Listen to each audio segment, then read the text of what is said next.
You're listening to the Worldwide Sports Radio Network. You know what you are? You're a popcorn salesman. Worldwide Sports Radio presents the home stretch. All right, let's hit the field. With Tyler and friends.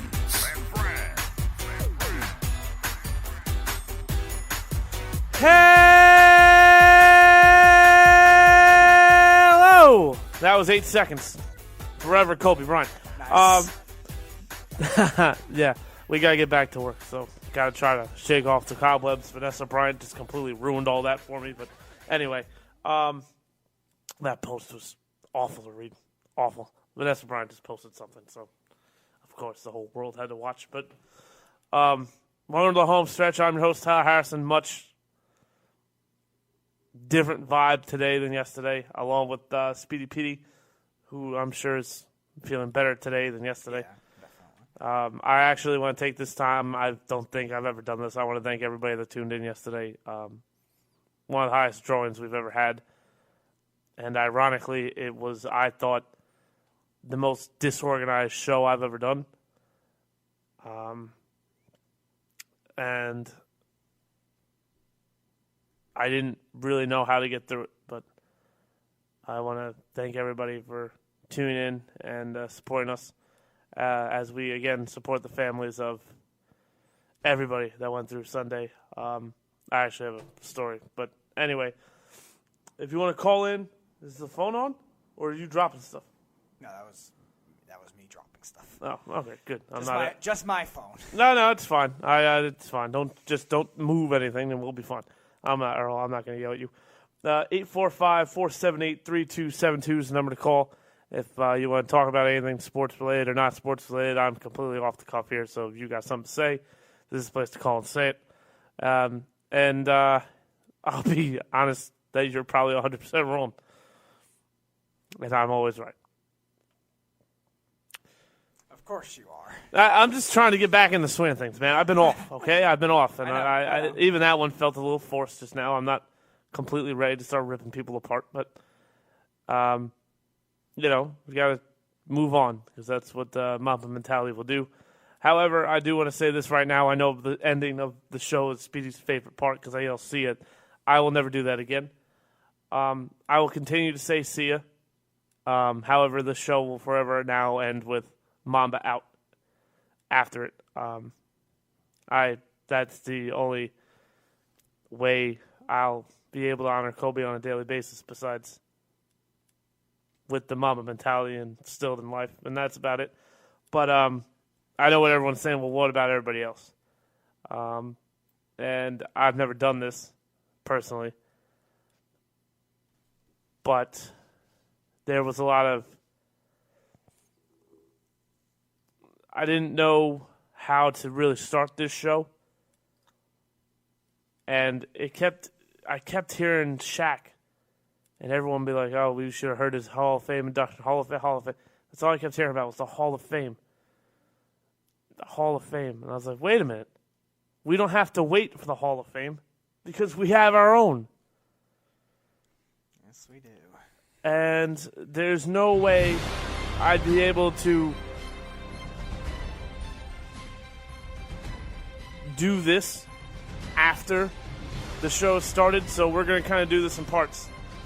We're going to induct every single person on that plane. Every single one of them. To me, for us, that's the highest thing I can give you.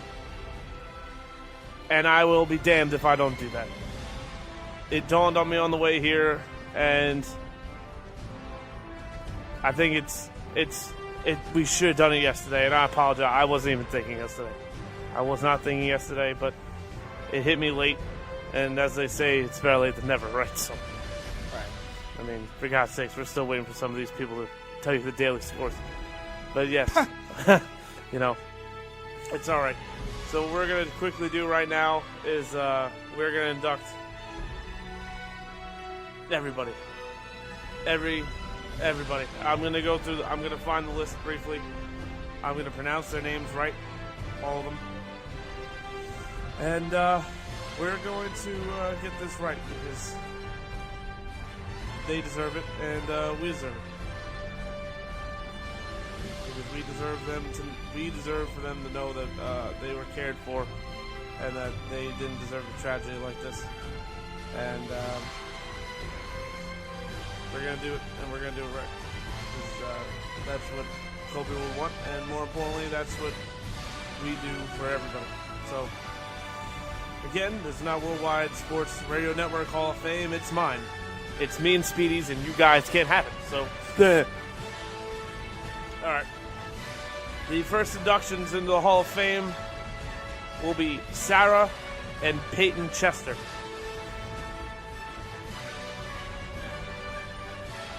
Obviously, Gianna's teammates and the Mamba Academy. And again, my heartfelt condolences. I very rarely talk for Speedy, but I'll talk for Speedy right now and say I'm sure he sends his condolences. Absolutely. Ara Zabayan, the Hall of Fame of Pilots.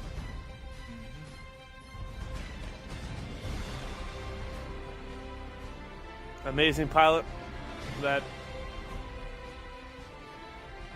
I'm sure right now has more guilt than anything that we could possibly know. And again, his family didn't deserve to go through this either. So he will also be inducted into the Hall of Fame. Christina Mauser, one of the coaches that Kobe Bryant has single-handedly picked out to help coach the AAU teams being developed, will also be inducted into the Hall of Fame. This one's hard. I actually spoke to Jim Altobelli about 4 hours ago. It was a brief conversation. Just had to let him know, I'm sorry you're going through this tragedy. I'm sorry it's on national stage. I let him know that what I was doing tonight. He seemed very, not excited, but he seemed very honored that we were doing it. I mean, not that we're, the MLB Hall of Fame or anything, but I think that he was happy that we were going to do something to honor his family, so here we go. John Altobelli, Carrie Altobelli, and Alyssa Altobelli. Everything I've heard about John is that he was a great coach, great mind for baseball. A lot of kids right now don't really want to play, I've heard, but they're going to go on because that's what John would have wanted. I heard Alyssa was a phenomenal basketball player too. Did she play baseball as well, or softball, or anything like that, with her dad being a coach?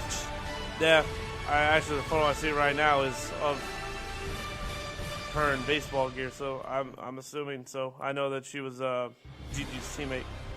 Yeah.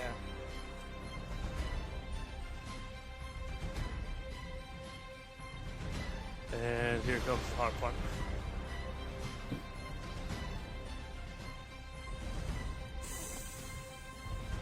Gianna, Gigi, Mambacita Bryant, who we've all seen the YouTube clips, we've all seen the video clips. She was mini Kobe.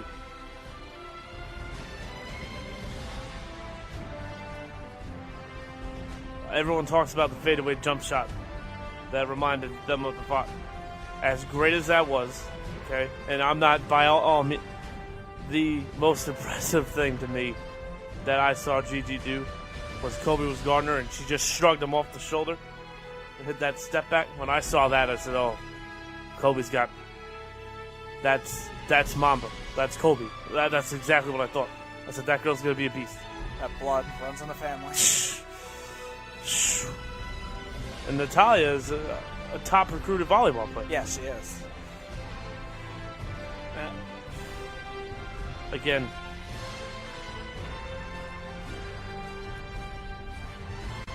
at first, I'm not going to lie, I had a hard time doing it. I was like, Kobe and Gigi should go in and But I said that's not right. That's not fair. We spent all day saying yesterday about how, it's not just about the Bryans. They're just the most publicized, and fair or not, but that's the reality of the situation. So I knew I had to induct everybody. And, again, I thought I'd be doing this in person one day, but here we go. Kobe Bean Bryant. My favorite player to watch. Yes, that's over Derek Jeter. Yes, that's over Mariano Rivera. That's over everybody. He was my favorite player to watch. Ever. What can you say about the man? There's only 3 players in the history of the league that have scored more than him. 18-time All-Star. That is the second highest it could possibly be. 2-time scoring champ. 5-time NBA champ. 15-time All-NBA. 12-time All-Defensive team. 96-97 All-Rookie team. 4-time All-Star MVP. 2-time Finals MVP. He should have had more. And 2007-2008 MVP, and he should have had more. First round pick of the Hornets. I guarantee you they regret trading him for Vlade Divac. They're not the best run franchise. No, they're... guarantee you they regret that. That will forever be how the organization crumbled apart. But it's almost 8:24, and I really want to get off I want to get the break done at 8:24. So this is kind of wrapping a bow on the tribute show from yesterday. Again, to the Bryants, the Ottobellis, the Mausers,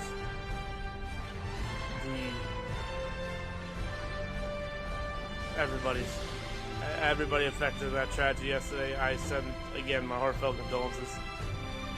And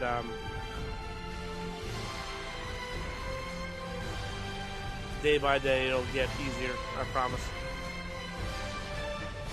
And I'm sorry again that you're going through this on a national stage.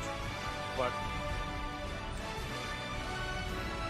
you just gotta put one foot in front of the other, and everything will get easier over time. You just gotta take that first step. And, when we come back, we will. I don't want to start the regular show, but we'll start the grieving process with trying to get back in the swing of things. And that'll be next on the home stretch. Now, before we go off, I do just want to say, again, thank you to Kobe Bryant for reminding everybody that you got to put in the work. You got to put in the work. Everybody wants the fame, but they don't want to put in the work. So, again, when we come back on the home stretch, thank you, Kobe. We're going to get back to work. Next on the home stretch. You're listening to the Worldwide Sports Radio Network. I manage a baseball team. Little League? Fantasy League. We are back with the home stretch on the Worldwide Sports Radio Network. Welcome back to the home stretch. I'm your host, Tyler Harrison, along with Speedy Petey. It's baby step time. So we're now going to go around the world in sports. Again, there's not really a lot to do. Actually, I take that back. There's a lot to do. So we'll start with college basketball. Try to get through it as best as possible. Let's go with the games currently over. Kentucky, number 13 in the nation, 6-4. They beat Vanderbilt. They had to come back to do that. Yeah. Vanderbilt was up for most of the game. Yeah. So, surprise. I actually am surprised they trailed at that game at all. And also Michigan State walloped Northwestern 79-50. Currently going on, number 10 in the nation, Seton Hall, is struggling right now with DePaul, 58-51. DePaul's a good team, though, too. They are about 4 minutes left in the second half, so we'll see how that holds up. Houston is up. They're 21 in the nation. They are up 48-38 over Eastern Carolina.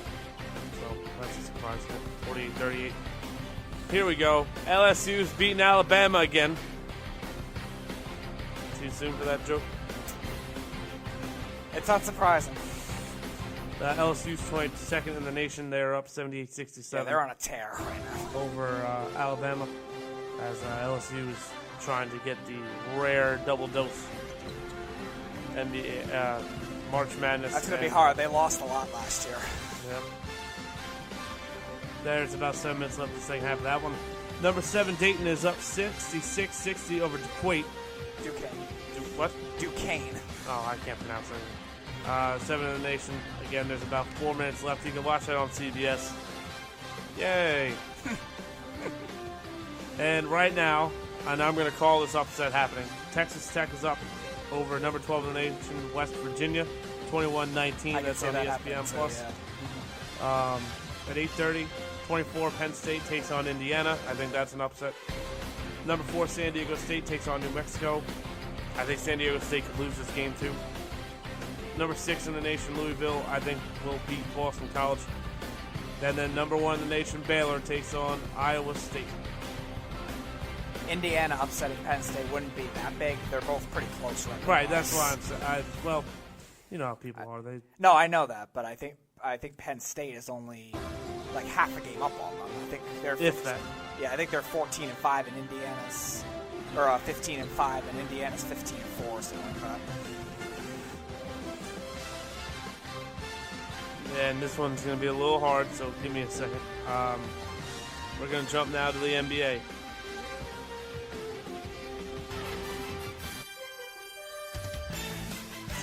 "35 seconds left in the second quarter between the Grizzlies and Knicks. As you can imagine, the Knicks are down 57-52. It's all right. That's it. Yeah. Now, here we go. Everyone's probably expecting it to be John Morant. It is not John Morant. It is Dylan Brooks that's still in the Knicks. Wow, I forgot about Dylan Brooks. He was a nice 19 player at points. Oregon. Yeah, he's got 19 points. And the leading scorer for the New York Knicks.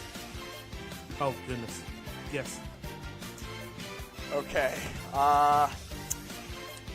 Alonzo Trier. No, Elfrid Payton. Wow. Okay. He's got 10 points. And that game is about to go into halftime. Here we go. And it's sad, but we have to do this. Victor Oladipo made his season debut tonight. They are currently trailing 77-76 to the Bulls. Victor Oladipo did honor Kobe Bryant, as everybody in the league did. That's why I'm not really mentioning one guy, but Right. Oladipo did make his season debut tonight. Is that Thaddeus Young? Yeah, it is. Thaddeus Young is leading the Bulls with 16. Zach LaVine and Chandler Hutchinson, who I loved out of the draft last year, with 13. For the Pacers, T.J. Warren leads with 23. And I believe Oladipo is going to be on a minutes restriction. He's looking a little froggy right now anyway, but T.J. Warren leads with 24 as the Pacers and Bulls are going back and forth. There's about a minute left in the third quarter. And this one's closest to home for a reason. The Brooklyn Nets are trailing to the Detroit Pistons 59-51. We'll get into this story for a second. Derrick Rose, Reggie Jackson, and Christian Wood lead the way with 11. Andre Drummond has 10. For the Brooklyn Nets, Taurean Prince, Jared Allen, Spencer Dinwiddie have 7.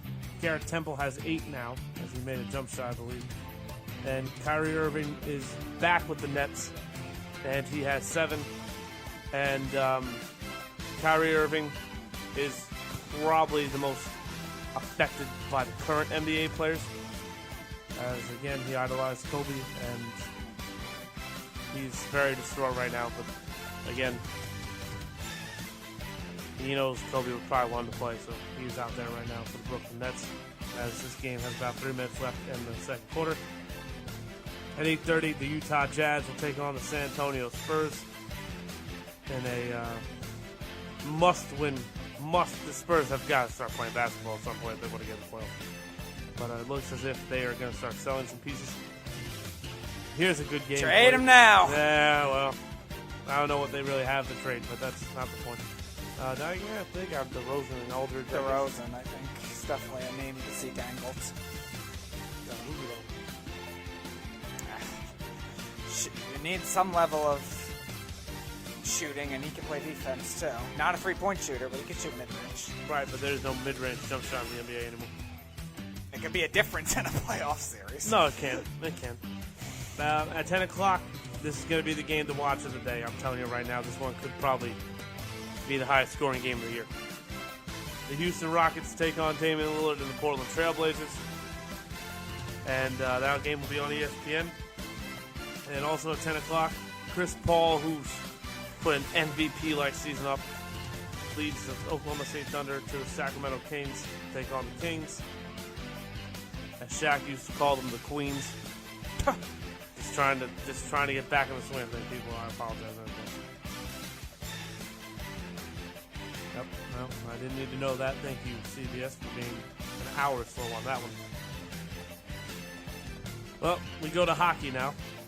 Because hockey is the hardest sport, to play. At 10 o'clock, because there's 2 games currently on. Every game after this is 10 o'clock. Flames, Oilers. I saw a hysterical video of Connor McDavid. He autographed the kid's hat or something. He didn't autograph the jersey. The kid threw the jersey in water. Really? Yeah. In front of Connor McDavid's face. Can you imagine that? If I was that kid's dad, I would have threw him in the water. Go get it. Just kidding. No, not really. But the Arizona Coyotes take on the Anaheim Ducks as they have fizzled out, like I said they would. And, The Coyotes? The Ducks. Well, they've been fizzled out for a while. They had a good first month. Right. That was it. Here's a blowout. The Kings are at home. Staples Center. That should be interesting. They take on the Lightning. I hope the Kings win this hockey game. They might lose by 8 goals. They very well might lose by the jersey they're trying to honor. That's how bad that game could be. Yeah, they could. And at 10:30, the Canucks, who are still somehow playing. I think they were leading the division at the All-Star break. Yeah, they are exceeding expectations. They are up. I'm sorry, they're not up. They are going to San Jose to take on the Sharks. Do you know the way to San Jose? No, I don't. Well, okay, it's a song. All right, Junior. Anyway, the game's currently on. The Maple Leafs are in Dallas taking on the Stars. It is 2-1 Maple Leafs. Zach Hyman scored the goal to put them up 2-1. Dennis Gurlanov and John Klingberg, they scored the 1 goal for Dallas. Tyson Barrie, Mitchell Marner, and Austin Matthews scored the opening goal for the Maple Leafs to put them up 2-1. That game's got 15 minutes left in the second period. And here's the game that everyone should watch. Alexander Ovechkin honored Kobe before the game wearing 24 on his jersey. The Nashville Predators are up 3-2 right now over the Capitals. Richard Panik has scored the Capitals along with, you guessed it, Alexander Ovechkin. For the Nashville Predators, Jared Tenorti, Rocco Grimaldi, and Michael Granlund have scored as the Nashville Predators are making that chase now for Cup. They got, I think, 3 games at hand on a lot of the wild card teams in the West, too. But, yeah, so there you go. And that, ladies and gentlemen, is Around the World in Sports, brought to you by New York Sports Scene. Check us out at NewYorkSportsScene.com. 150 Motor Parkway, Hop Hog, New York. I don't know what to say anymore. We're leaving here, so I don't really know what to say. But, yeah. That, ladies and gentlemen, is Around the World in Sports. Slowly but surely getting into the swing of things. And with that being said, Snugs alert. Hey. I don't know if I want to read it. Oh, boy. Oh, boy. Here we go. All right. Tyler, thank you for coming back and doing an excellent job of memorializing Kobe. Thank you. It was very classy. Thank you. Also, thank you for protecting us the last few weeks by barring Junior B from the studio. Yes, it is much appreciated. You got it. Keep up the good work and always being right. Hashtag New Year. No senior beef. I try my best, Snugs. I try. Sorry, working on something. Anyway. Yeah, just gotta get back in the baby steps of things. So, while we've been, just kind of spitballing here, I do want everybody to know that I was paying attention. So, there's a lot to go on. The NFL, I was going to do something about how you should all trade players and stuff and what you should do. And, Trade them now. and everybody like that. More draft picks are traded than players, so Yeah. most of those won't happen. No, probably not. Then I realized, I wanted to hit the nail on hardest on Friday, which is probably where I'll start, and then lead into the baseball, and then we'll probably go to break. And so on Thursday, it was reported that the Houston Astros players were granted immunity by Major League Baseball investigators to get out exactly the details on how the Houston Astros were cheating to win the 2017 World Series.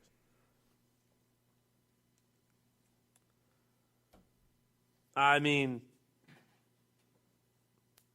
again, for those of you who do not remember the punishment, A.J. Hinch and the GM, who Speedy will probably remember his Jeff name, Lunau. Jeff Lunau, who is now unemployed, were suspended a year. Okay? A year. The Houston Astros were fined $5 million. And they were also, which is the max, big whoop, which is pocket change to the organization. And also, this year and next year's drafts, they will not have a first or second round pick. So let me get this straight.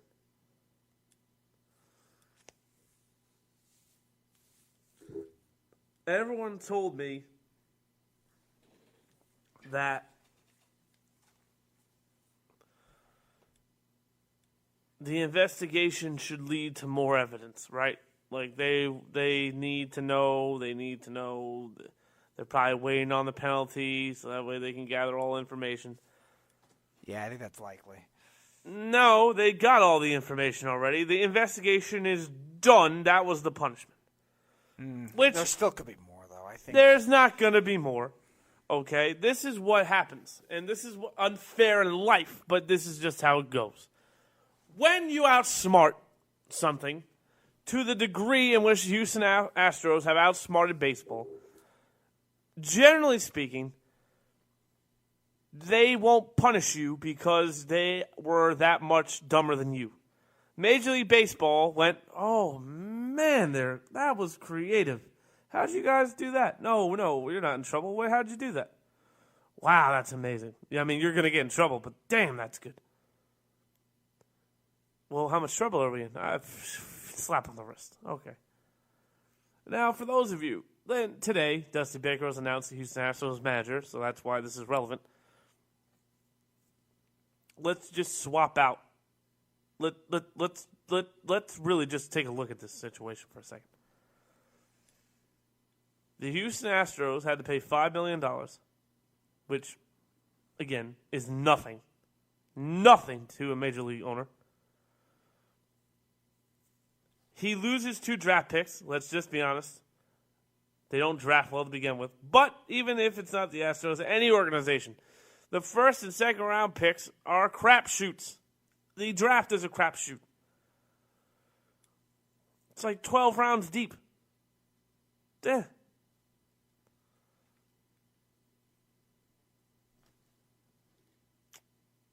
And no player was in trouble at all. Let me ask you, if you went to your boss and said, "Boss, I'm employee of the month, but I cheated to do so," what do you think would happen to you? You'd be fired. Well, Tyler, they fired the coach and they fired the GM, and I think that's fair.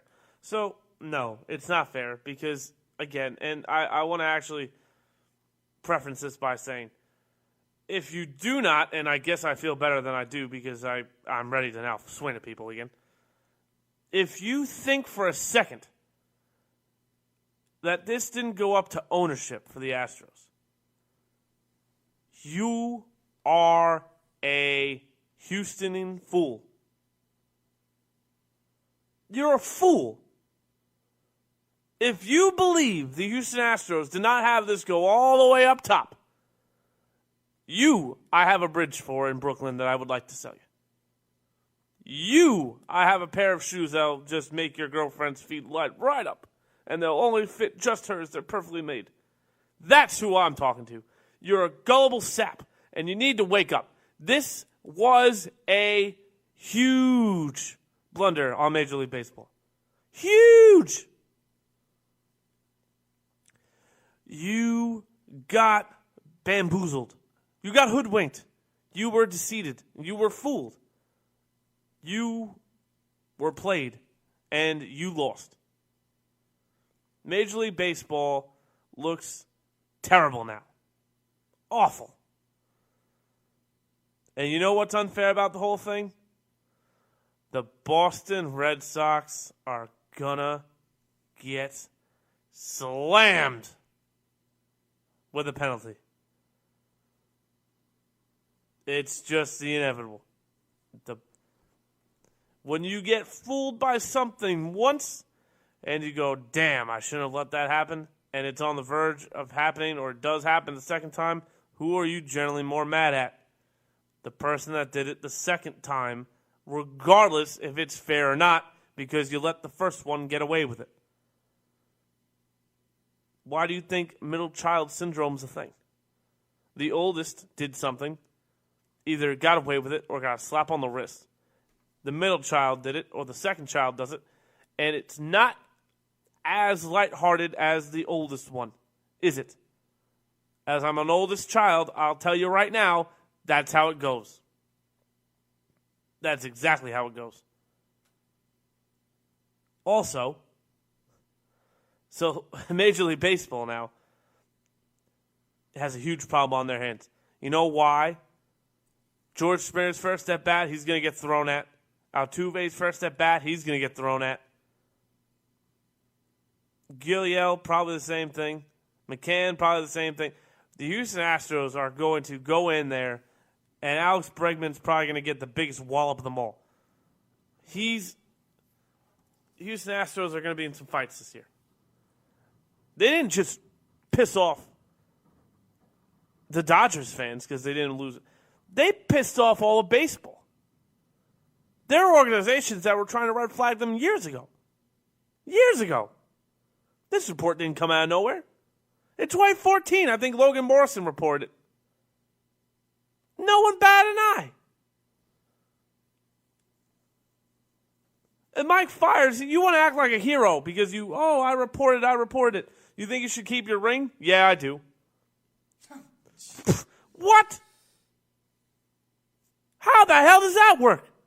Oh, yeah, I feel bad. I robbed the bank. That's contradicting. Yeah, I feel bad. I robbed the bank. All right, so get back the money. No. I'm going to keep the money. So you don't really feel bad. No, I do feel bad. No, you don't.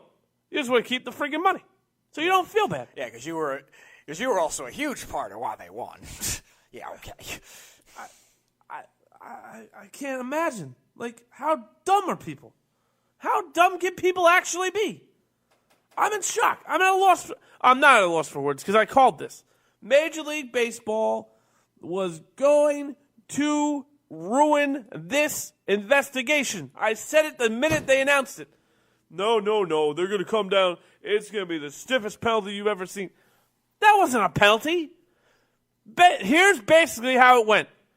You're going to trade $5 million, 4 draft picks.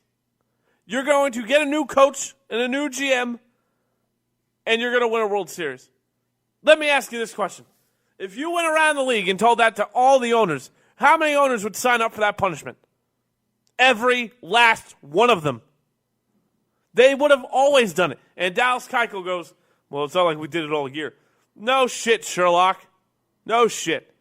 I'm sure you didn't cheat to beat the Miami Marlins or the Baltimore Orioles or the Cincinnati Reds. No. Or the Padres. I'm sure you didn't cheat to beat those teams. But you cheated to probably beat everybody else.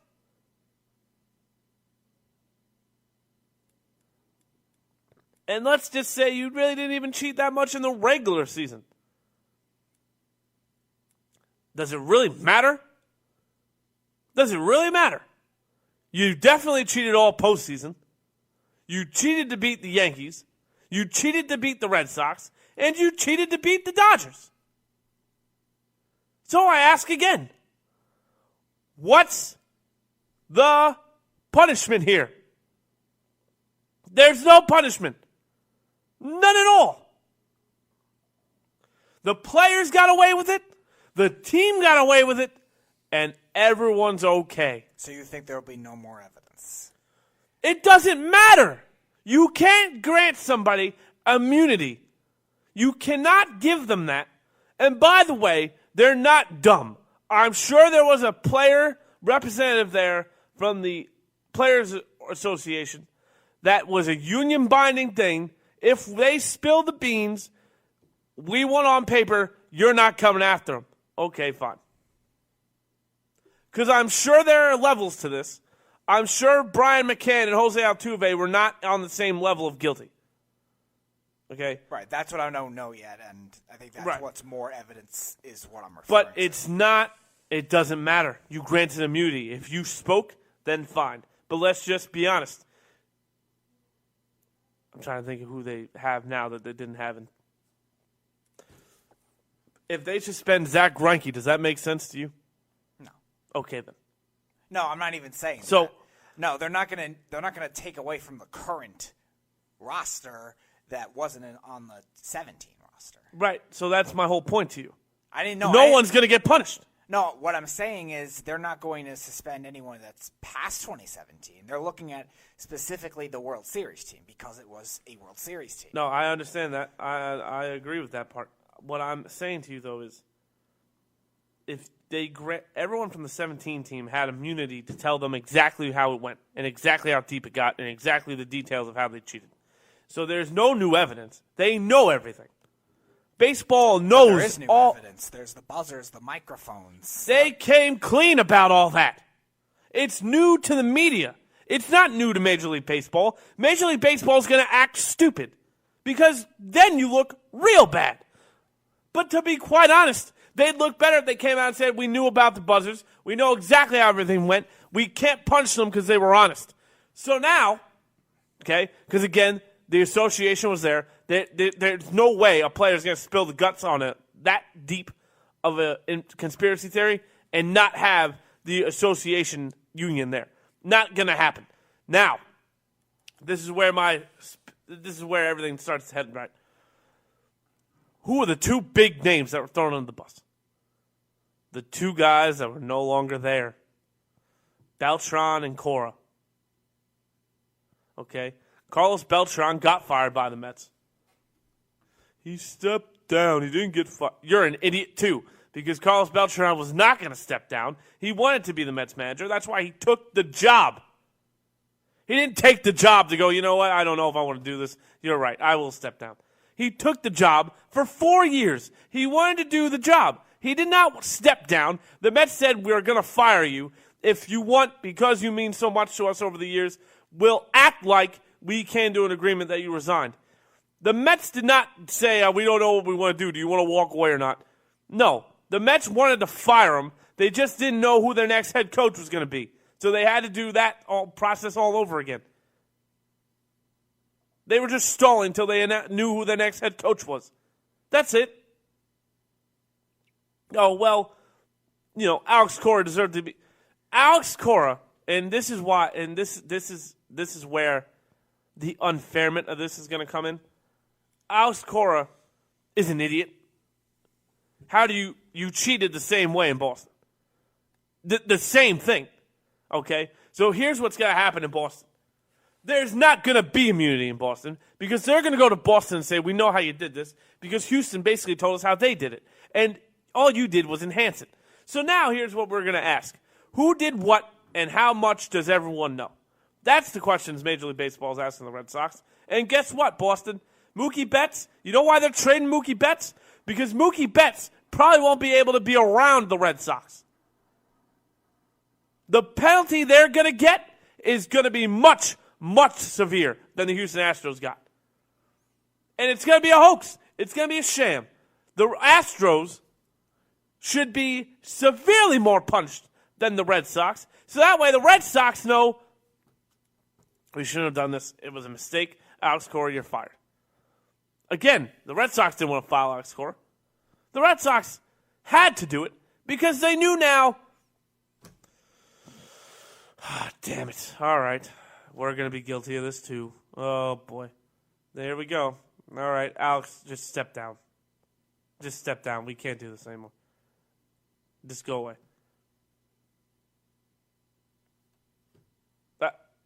There is no reprieve here. The Boston Red Sox are going to be hammered with the worst penalty we've ever seen. Right, fair, or wrong, that's what's about to happen. Well, what do we know about the evidence? Because that makes a difference.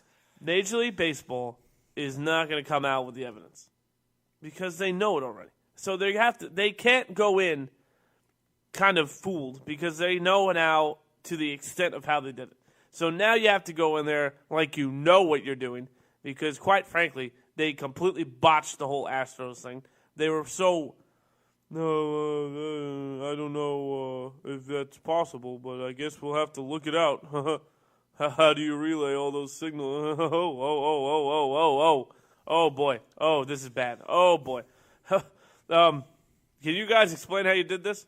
That's not happening in Boston. They're going to go in there and go, did you think you'd get away with it? Did you really think we wouldn't catch it? They're going to have to put their chest out. They're going to put their hammer on the table, and they're going to say, hit yourself in the head with this. Because the Red Sox are about to get severely penalized. Severely.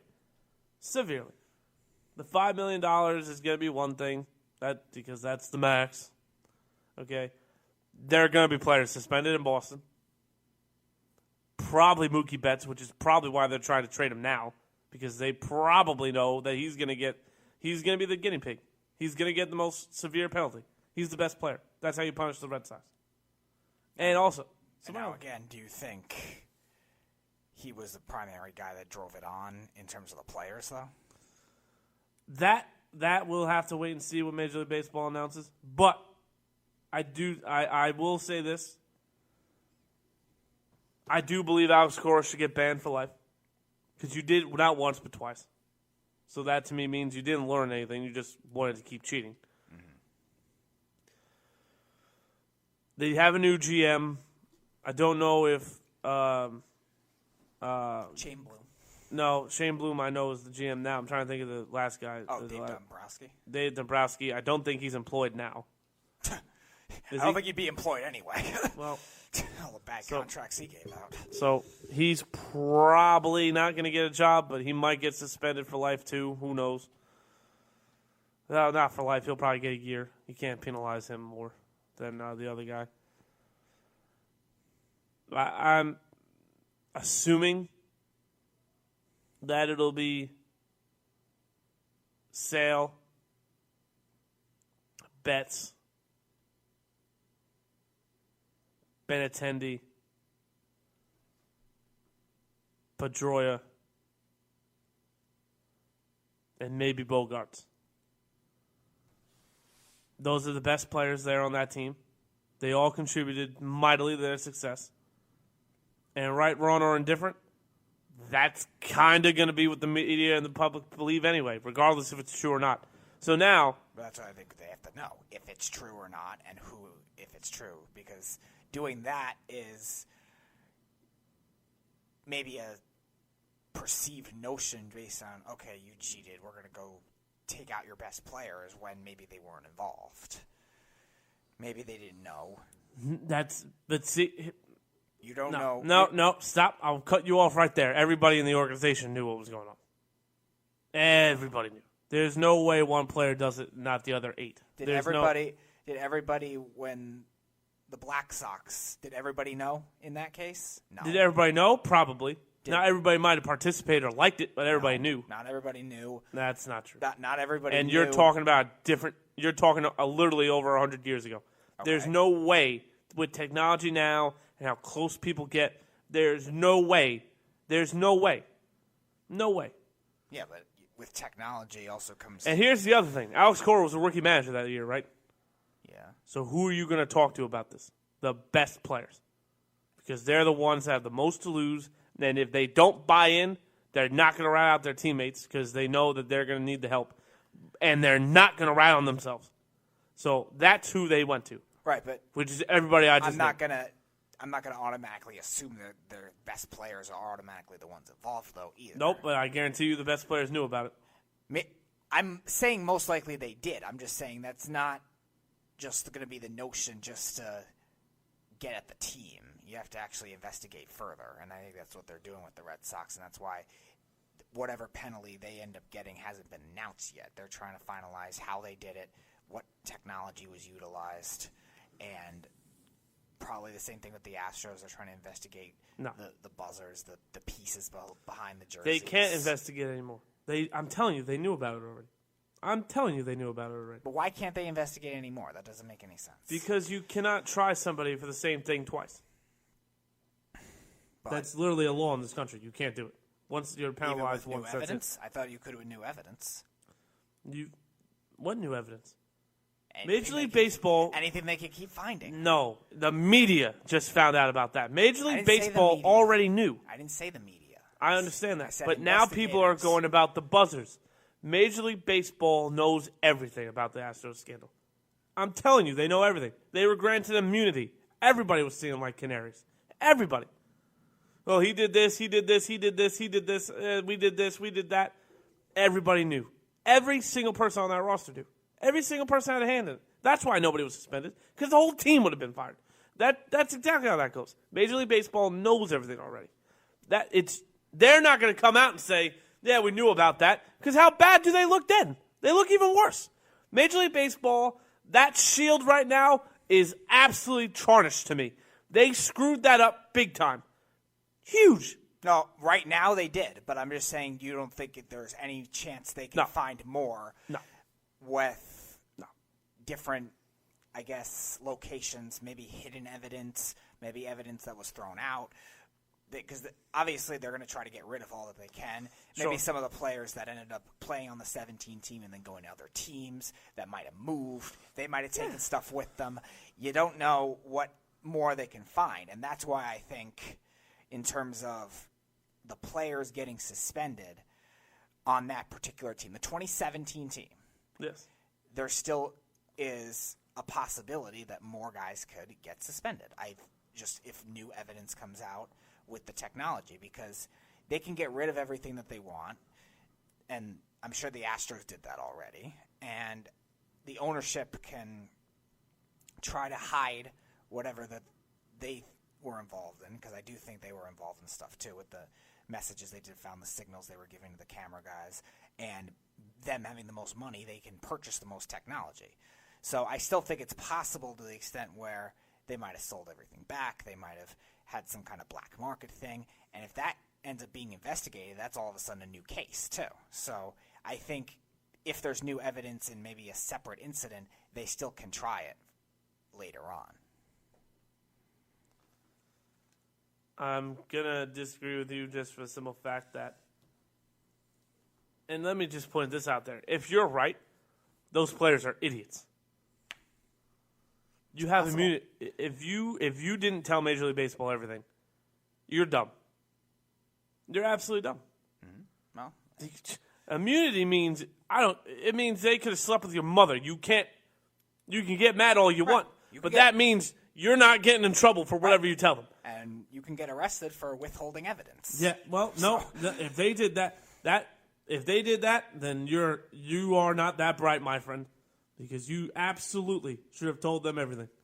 And that's what I'm thinking can still happen, because I think they're going to continue to push this, especially if, like you're saying, the Red Sox commit a very similar penalty and get the same or get harsher penalties themselves. Now, if they did more, they did more.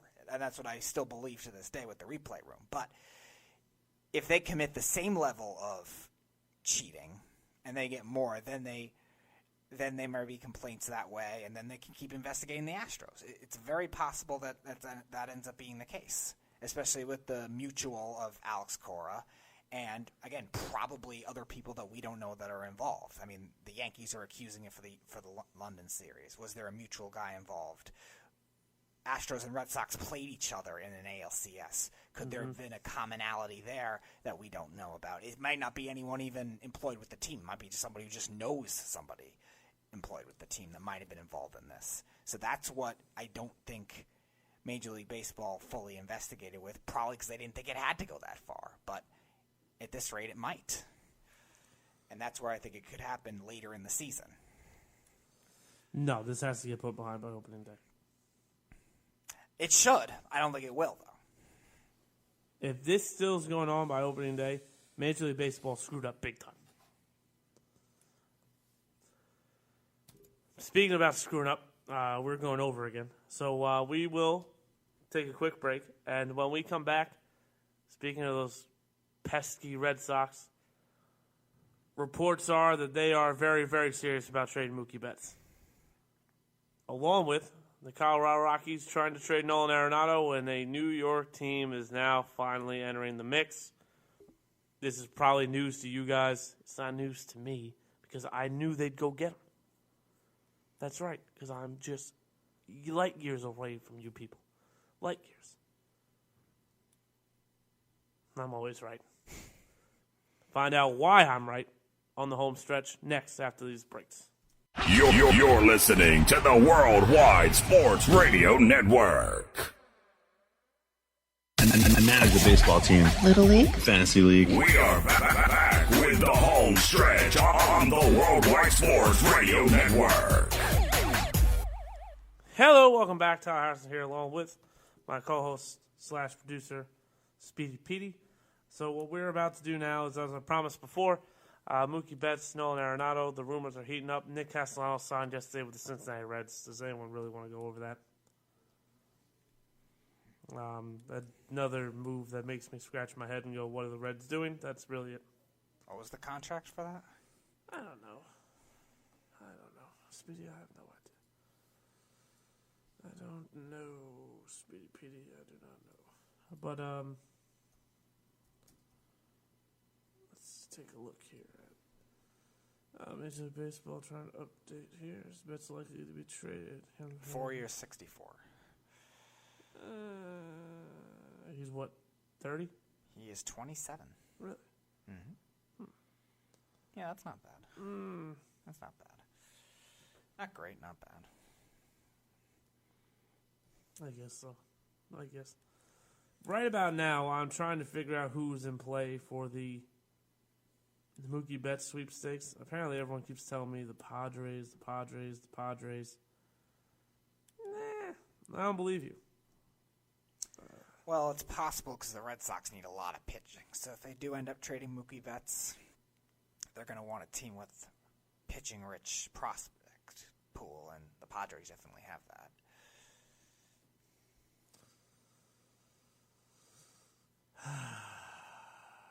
You know, whippersnapper, how wrong you are at all times. It's all right. You're missing the bigger picture. But the Red Sox need pitching. They do. No. They need pitching. That's fine. I'm trying to find right now. Just give me 1 second. I'm trying to find something. I want to find the pipeline. Nope, here we go, right here. Got it. I see you over there hitting it. I got it. I got it. I've got it.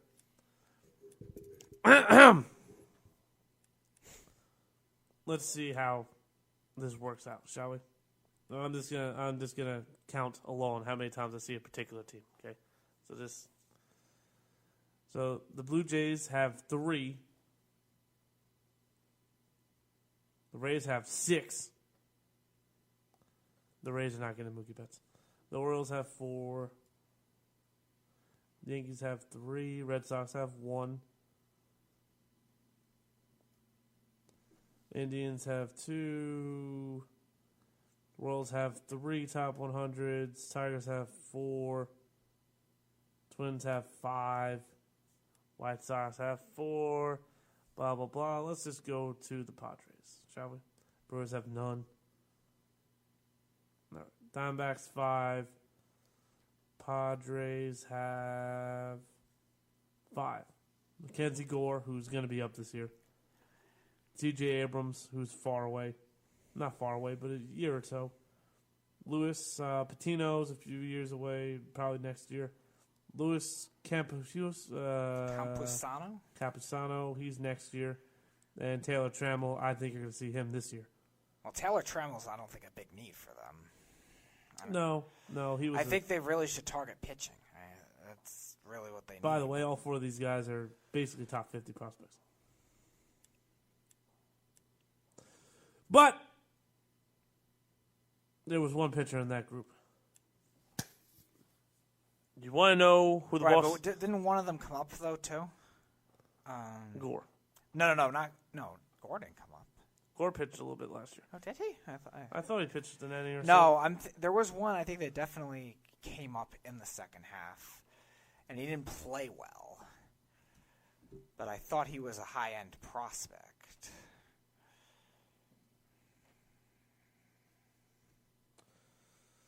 I don't know, buddy. But I do know this. Yeah, Quantrill.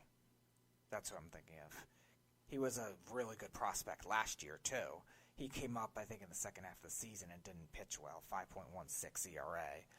He had 89 strikeouts and 28 walks, but he also was pretty high-end, too. So that could be a piece they can move as well. No, that's fine. But again, I do want to just say one thing right now. This is all smoke by the Boston Red Sox. The Padres might be close. They might be. But the Boston Red Sox are leaking all these reports. You want to know why? They want the Dodgers to get involved. Bad. Real bad. They might not even want Gavin Lux. They definitely want Dustin May. They're probably going to want Jeter Downs and Joshua Gray. Now, can the Dodgers afford to sign him, though? That's the big question. They're the freaking Dodgers. Who cares if they can afford to sign him or not? They're already at the cusp of a luxury tax anyway, and if they were to sign him, would they be able to shed other money in order to keep him long term? Because the Red Sox, if they're going to want to trade with the Dodgers, are not going to want to trade with the Dodgers to just have him as a rental on his arbitration contract, because then you're not going to get as much from them. You might just get one premier prospect or two kind of B-level. Well, not B-level, but you'll get not as much as you should if he's only on a rental. Sure. Now, I want everyone just to understand something. The Red Sox have one guy in the top 100. Okay? They're looking for prospects. The Rays have 6. Now, the reason I mention the Rays is, well, actually, a lot of these guys are going to be called up. Brandon McKay was up last year. Brandon Honeywell is going to be up this year. Yeah, you've liked him for a while. Honeywell? Yeah. If he's as good as advertised, the Rays are going to be with glass now instead. Please. Wander Franco is the best prospect in baseball. He's going to get traded. Or he might not, but they're going to move some middle infielder, and I would imagine it's not going to be Willie Adames. or Brandon Lowe. So, yeah, probably Duffy, I would imagine. No, he's not playing. He's not playing every day because Diaz is going to be played third, and he doesn't play every day either, though. Maybe not. Anyway, the bottom line here is Mookie Betts is going to get traded. Now, this is why I think the trades have stalled. You're not giving up all those prospects, Dustin May, Wander Frank. You're not giving up anybody. If you're the Dodgers, the Padres, you're not giving up a single military soul if you think Mookie Betts is going to get suspended. Forget the contract. If you know it's a rental and you really don't care about next season or the season after that, you just want to win now, like the Dodgers will most likely be in. Right. You're not giving up that prospect to have him not play 40 games. Right. And you're going to need the team that's going to want to pay him and make sure he doesn't get suspended again. And also there's the factor of, I don't think it'll happen, but there's the factor of, one, did him stealing signs help his numbers? And two, how much will a year off hurt him too? Where are you going to want to give him the money that he wants because he thinks he should be paid right behind Mike Trout? His skill set, the money he wants, I don't think is unfair. I really don't. I think the money he wants is, I told you, the Red Sox. For what we know right now, yeah. But if he was clearly a beneficiary of the sign stealing, and if he does get suspended for a year, all of a sudden you're looking at a little bit of a drop-off in the contract. We said the same thing with Le'Veon Bell, too. Le'Veon Bell sat out a year and didn't get the money he wanted. It could be the same thing with Mookie Betts, too. Obviously, him being suspended is for a different reason, but it still could be the same level of rust. And baseball, especially, is very streak-based sport where you have your hot and your cold. That could be a slump that he might not be able to get out of for a long time, and if that's the case, it's going to look regrettable. Here's why I'm going to say that he had nothing to do with, well, not nothing, but this is why I'm going to say that he had a little bit of a, he really shouldn't be in that conversation. 2016, he hit 200 in the postseason. 17, he hit 313, but they lost to that Houston team. Right. In 2018, he hit 188 in the ALDS, 217 in the championship, and 217 against the Dodgers. Right. So he didn't really benefit that much, if at all. No, I'm not saying he definitively did. I'm just saying if he's involved in that investigation, will they look at that in a sense? I'm not saying that I would or I wouldn't necessarily, but a front office may think that way. And especially when you're having all these prospects, but at the same time trying to win now, and you're at that tightrope of whether you should do it, maybe take the sacrifice of the suspension. It could be hard. Because we're in a weird stage with baseball, with the exception of the White Sox, really. Mm-hmm. All the teams that have good prospects are also winning now, too. Yeah. The Dodgers, the Rays, the Braves. The Yankees. So there's a lot of those kinds of teams that are in that in-between. There's not really, maybe besides the White Sox, a team that can say, all right, we'll give you some good prospects, and we will run the risk if he gets suspended. Because if he gets suspended, what's the point of it from the win-now team? Like, you're trying to win this year. Well, the White Sox are a great place for him to go, period. Right. That's my point. But the White Sox, again, are they going to give him the best offer is the question. And that's where they're kind of at a tightrope. If the Red Sox really want to try to get the best offer from the Dodgers, and the Dodgers are on the tightrope whether he's going to get suspended or not, because like I said, it wouldn't surprise me based on the evidence that right now hasn't been found out. If this does continue into the season, there's always going to be that weariness. Yeah, which is why if you're the Red Sox, you got to pull the trigger soon. Yeah, no, the Red Sox absolutely have to. The Dodgers, not the Dodgers, any receiving team is probably being more stingy with them right now. The Red Sox are trying to sell high all they can, and they might not be able to because of that. Carter Kieboom, I can't wait for him to come up. But Yeah, it's just going to be one of those things where, and this goes for Nolan Arenado too. Nolan Arenado's a different story. We'll get to Nolan Arenado in a second. The reason why the Mookie Betts deal to me is kind of smoke. I think it's clear they want the Dodgers more involved. Right. I think it's clear. But the Dodgers don't have that obvious, quote-unquote, need of him. It's just it would be a luxury for them. Well, and now here's why I'm saying the Dodgers. I'm not coming in February. That's great. I'm not saying that the Dodgers need him, period. I'm not. I know the Dodgers don't need him.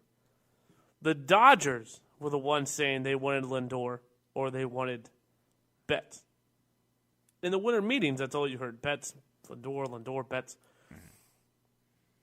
Apparently looks as if Lindor is completely staying. I just think it's funny how when the Dodgers and the Indians kind of started distancing themselves with Lindor, what happened? Who was the next team associated with Lindor? And we said it made no sense. The Padres. NL West, division rival, a plethora of young pitching, a plethora of young talent. And we were looking at each other going, that doesn't make any sense. They don't need Lindor, and they shouldn't give up anything. Right. Now it's the same thing with the Dodgers. I'm telling you, I think the Red Sox and the Indians both want the Dodgers to get more involved because they know what the Dodgers have. The Dodgers have great young players. And here's the other thing. The Dodgers don't even have great players that start. The Reds have great players coming off the bench. Right. They're the deepest and most versatile team in baseball. I've said that for a while. Now, but the thing is, the other thing you need in trades is urgency. Do the Dodgers have that? And that's what we don't know, especially with the Red Sox because Betts is in this scandal right now, too. So what's going to happen to that? And in 2020, he'd just be a free agent anyway. So unless the Red Sox sign him and then try to move him off that contract, we don't know what will end up happening with that. And if that's the case, most likely the Dodgers are better off just gambling with the money, especially with them not spending big this year. You know who should do this? Do you know who I think should go after Mookie Betts? Do they have enough prospects? Yes. Is it the Braves? Close. The Phillies? No. Close. The Nationals? Close. The Mets? Yes. Do they have enough prospects? One. Hold on. One. Let's see. Two. Because I know Jimenez is their best prospect. I'm trying to see where he's Jimenez is not their best prospect. So you got Brett Baty. Great name, by the way. Great freaking name. You've got Andres Jimenez. And you've got Ronnie Marcirio and Francisco Alvarez all in the top 100. I think there was one more. Give me a second. I think they had a top 35. Now, the thing is with that is... No, you might not have any more. No, I don't see any more either. Okay, so yeah. I didn't realize... I know Mauricio was doing well last year in the minor leagues. I didn't realize Alvarez made that kind of leap into the top 100 already. But I guess that it obviously helped his value. Now the question is, like I said, are the Red Sox going to want to deal for hitters or are they going to want to deal for pitchers? Because they need pitching more. It's possible. It's possible. Now... That's why I really think when you look at the Braves with all the pitchers they have, they might be the best trade partner.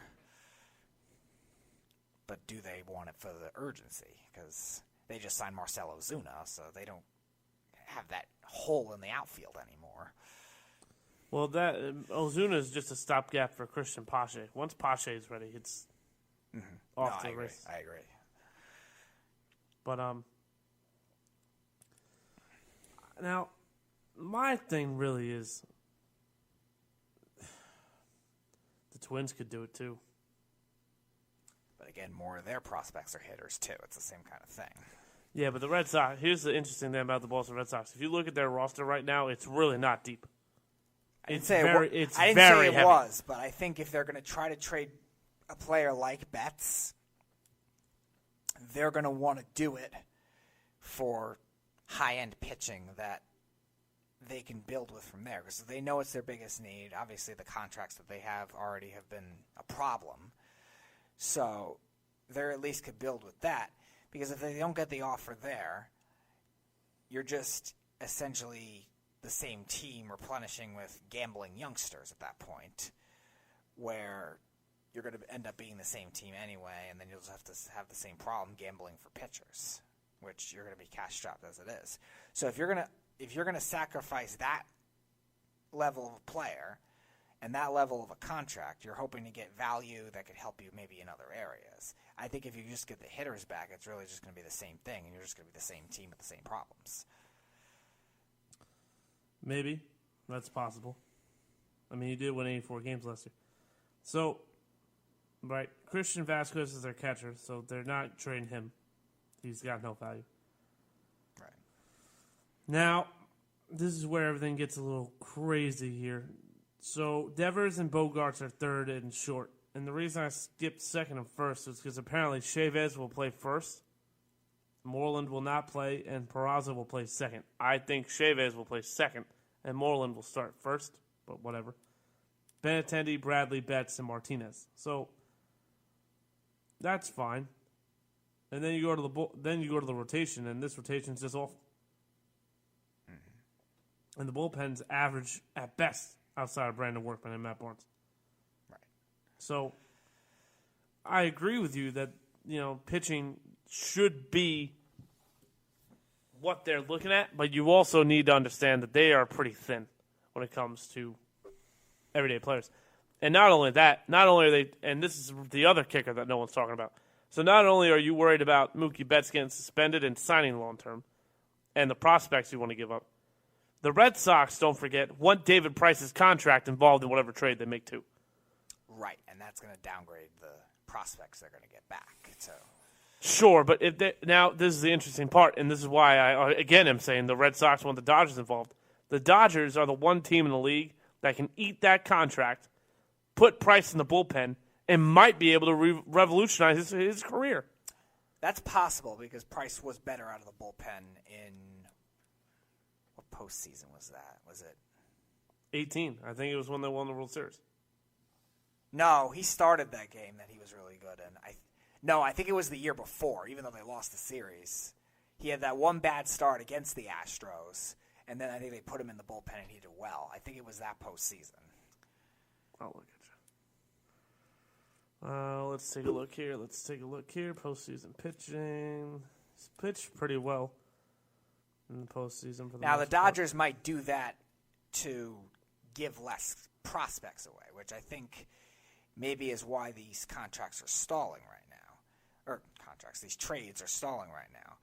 The Dodgers do have two good pitching prospects that are in this top 100 pipeline. And historically, we've seen them do well with developing pitchers. Right now, the only iffy blip in that sample is Julio Urias at the moment, who is a number one prospect that hasn't played like it so far. But beyond that, that's really it. They've done well with pitching in the past, and it's a rich history that they can trust. Maybe even if it's not top 100 guys, it's guys that maybe are just outside that. Yeah, for that 1 year with 2015. Jeez. You know what? He might. Where's strikeouts? He's always a high strikeout guy. He might get in the Hall of Fame. David Price? He might. Will the postseason blips hurt him? I don't know about that.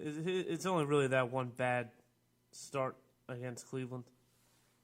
I don't know about that. Never mind. He had a bad start against the Yankees, too. It's not even just with the Red Sox, just in general, going back to Tampa as well. He pitched pretty good with Tampa. The first year, yeah, but after that, it wasn't great. He definitely didn't pitch well with Detroit, I know that. No, he didn't. So you're dealing with a multi-team sample there. Well, let's just go around the league quick. Where do you think Betts gets traded, and if not, where? I mean, if so, where? I think he does get traded, and I do think he gets traded, but I don't think it's going to be... No. I don't think it's going to be immediate. I still think there's still stinginess with these front offices. Because you're, again, like I said, you're dealing with a lot of good front offices for one, and you're dealing with teams that not only have good prospects but are winning now. So I think it will be tough. I think what'll end up happening is it will end up being the Dodgers. I just think it'll be later on. Okay. And I don't think you'll see it maybe until something like March. I really do. Because the Dodgers are tough. Yeah. I really think it's not going to be for a while. No, the Red Sox, then I'll give you it doesn't happen, but if the Red Sox aren't going to sell March. If their Red Sox are going to sell, it will be July, late June, early July trade deadline. They're not going to weaver that part. No. Shane Bloom's a genius at this. That's why the Red Sox brought him here. He's a magnificent young talent guy. Now, do you think they brought him there for Betts specifically? No, just to just get an infusion of youth for the old guys. That's what I'm thinking. Right. That's what I'm thinking too. Where I think he's going to try to realize that, like you said earlier, this team doesn't have depth to the extent where, all right, if we can't get the value that we wanted originally for Mookie Betts, what are some small-scale trades we can make is what I think he's there for. But again, if he is involved in this, not him specifically, but if he took this job not knowing this team is involved in this scandal, the best offers might not be what they're wanting. That's fine. But again, I do think that they're going to have to shed some contract, and Chris Sale might have to go too, but we will... See, I think at this point, though, with all the risks they're going to have to take anyway, I think they're better off just trying to eat the contracts and hoping they could bounce back. Because the Red Sox have been one of those teams where, yes, the contracts are bad. I'm not defending them at any cost. But we've seen flashes of good from them, too. So they might have to gamble that part of it, knowing they're gambling on this whole season anyway. You're not a young team. Why would you sell that and lower the quality you're going to get with the young players, which already could be a big risk as it is?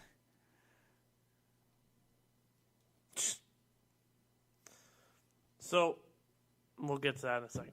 I don't think there's young talent problems in Boston, but I do think that they want to shed Mitch Moreland, Jackie Bradley Jr., Chris Sale, Price.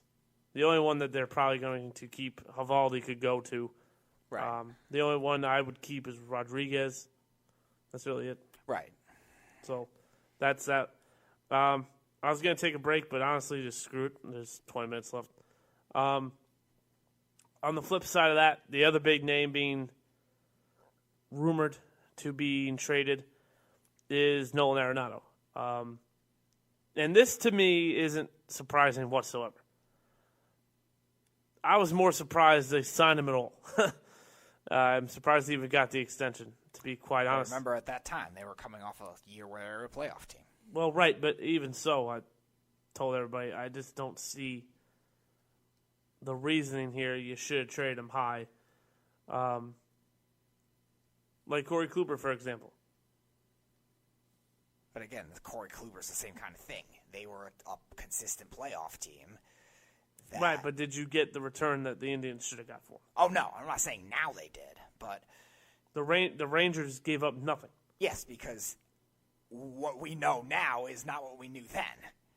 Corey Kluber was very durable at that time. Corey Kluber was pretty consistent at that time. All of a sudden, he drops off and gets hurt. Did I tell you that would happen? Yeah, but you didn't know that at the time. I did. That's why I said it. You didn't know that. I did know that. Stop. I did too. That's why I said it. No, you said it because you didn't think he would age well as a pitcher. Yes. Exactly. Yes. Which, for the type of pitcher he was, that wasn't likely the case.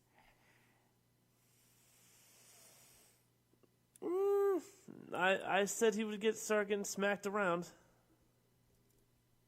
Which he did in the postseason. Oh, Greg Holland went back to Kansas City. Thank God. Look at that. The sports world isn't so cruel after all. I thought you wanted him for the Yankees. I did. But here we go.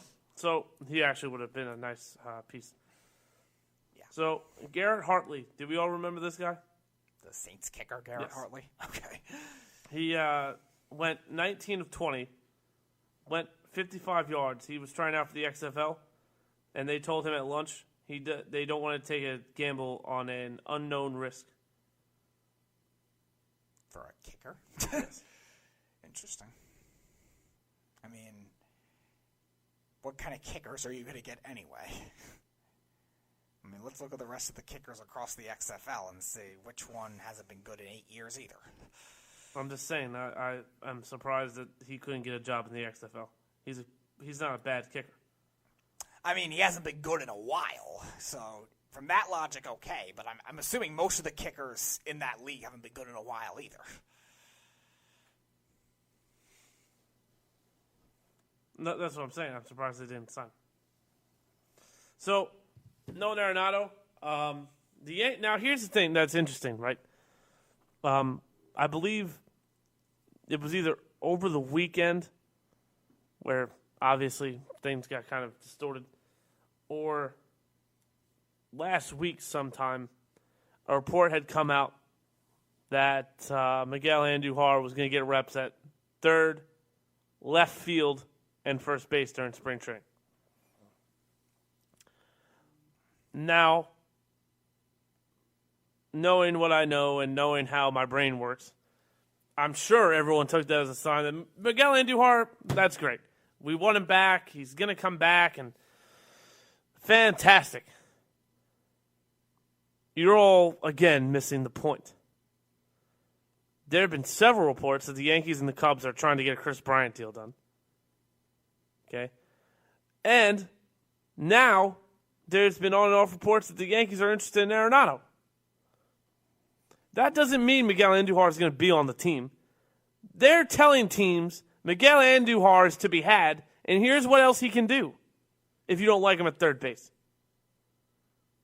The Yankees are auditioning Miguel Andujar to be traded. He's getting traded. This notion that people think he's going to be on the team long is a joke. He's going to get traded. He's gone. But wouldn't teams want to see that in game action first rather than now, just taking here's reps the thing. now? Now, here's the thing. The Yankees, if the Yankees do this, the package is going to have to be either great enough where they don't have time to wait on the gamble, or he's going to be the centerpiece and it's going to take a few more months. Either way. That's what I'm thinking. Either way, Andujar's gone. Andujar by July will be a different player. He will not be on the New York Yankees. He'll be wearing a different jersey. He's probably been floated around in the hater trades. He's probably being floated around now. And to be quite honest with you, I want Miguel Andujar. I do. I like him. He's a solid hitter. I think he's one of the hitters that will just age forever, kind of like an Adrian Beltre. I think he's the best contact hitter outside of LeMahieu the Yankees have on the roster. But here's the thing. But Adrian Beltre, when he was young, was very durable. There's a big difference. Well, it was a freak injury, so calm down with that one. But right, Beltre, but it's already this early, though. Sure. All right. Beltre really didn't calm down. Beltre really didn't have injury issues until the Rangers, like 2013 or so. All right, calm down, guy. Everyone just relax. Everyone calm down. Everybody just breathe. How's that sound? Just breathe. But, so here we go. Andujar, to me, is trade bait. Deivi Garcia, depending on who you talk to, is the next young stud. Here's the thing. Clark Schmidt's outperformed them the past 6 months. Clark Schmidt's a higher-rated prospect. The Yankees are going to have a ton more. And Jason Dominguez is now the new untouchable guy. Mind you, again, Clint Frazier is still here, and Estevan Florial are still here. And I'm kind of done listening to Yankee experts on what the Yankees should do. You all right over there? because everyone tells me all the time how this is the new young kid. Remember when Chance Adams was the best prospect the Yankees had in the pitching rotation or the pitching pool? Mm-hmm. They traded him for a bag of peanuts about, a month ago. Do you even know where he got traded to? No, I don't. Okay. That's all I'll say about that. So, it's okay. Like, I get it. It's understandable. But I can't imagine for the life of me that the Yankees are not going in all in. Now, here's the thing. I'm even going to say this. The Chris Bryant trade to me, Miguel Andujar will be a better player than Chris Bryant. So that better not be what they do. I don't want Chris Bryant anywhere near this team. I think Chris Bryant is a very solid player. He's not the missing piece to a team. Okay? Not the Yankees, but I think No. it could be for another team. His versatility is intriguing because he played third, first, left. I get that. But ultimately, at the end of the day, I would rather have the best player that costs. If it's going to cost me an extra mid-level prospect, I'd rather go get Arenado. Okay? The Cubs, Theo Epstein. You want to talk about getting ripped off? Theo Epstein's been ripping people off for years. I'm not so sold on wanting to trade with Theo Epstein with Brian Cashman because I think Theo Epstein will win. And honestly, let's just talk about something for a second. So Chris Bryant and Nolan Arenado basically in the league at the same time. Bryant's played 5 years. Arenado's played 7. Chris Bryant, mind you, I think he's played about 300 less games.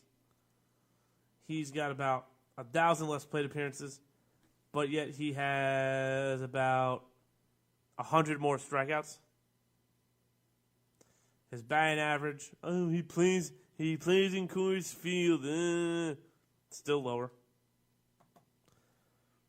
And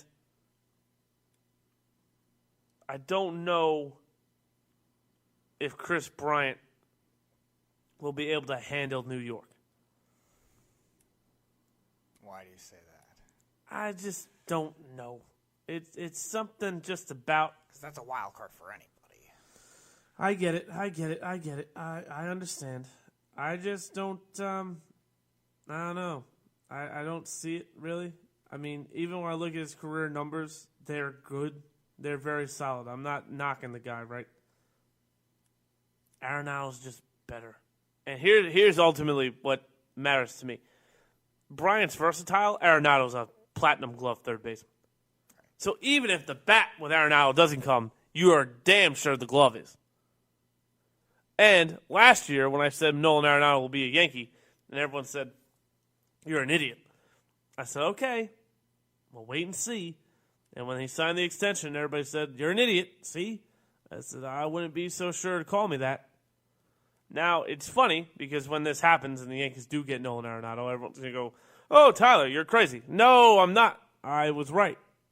Like I always am, and you guys are always just late. Nolan Arenado being a New York Yankee is a formality. The Colorado Rockies need to get rid of the contract, so let's just look at the contract. What teams can take that contract? The big market teams. So who's going to have the prospects to deliver the Rockies a satisfactory trade? That kind of nails it down to who? 4 or 5 teams in baseball. The Cubs are intrigued, but if the Cubs are trying to trade Chris Bryant, that really implies to me they're selling, not buying. So I'll knock out the Cubs. The Cardinals, I don't see how the Cardinals can do it. I don't. I don't know what they have. I don't think they have anybody. I don't think that they are. They got the 17th prospect, another outfielder. But they're thin, though. There's no way. There's no possible way that the depth of that team, you're going to give up more than just prospect. You're going to give up 2 or 3 MLB-ready guys. They got a lefty pitcher, 58, in Matthew Liberatore. They have a number 37. 47. In Nolan Gorman, another third baseman. So if you're going to trade a third baseman, again, maybe that could be the way to go. Andujar's better. No, I'm not denying that. I'm just saying with the pitcher mixed in there, that could be a bigger thing because their pitcher is ranked higher than Schmidt and Garcia right now, so they may look into that.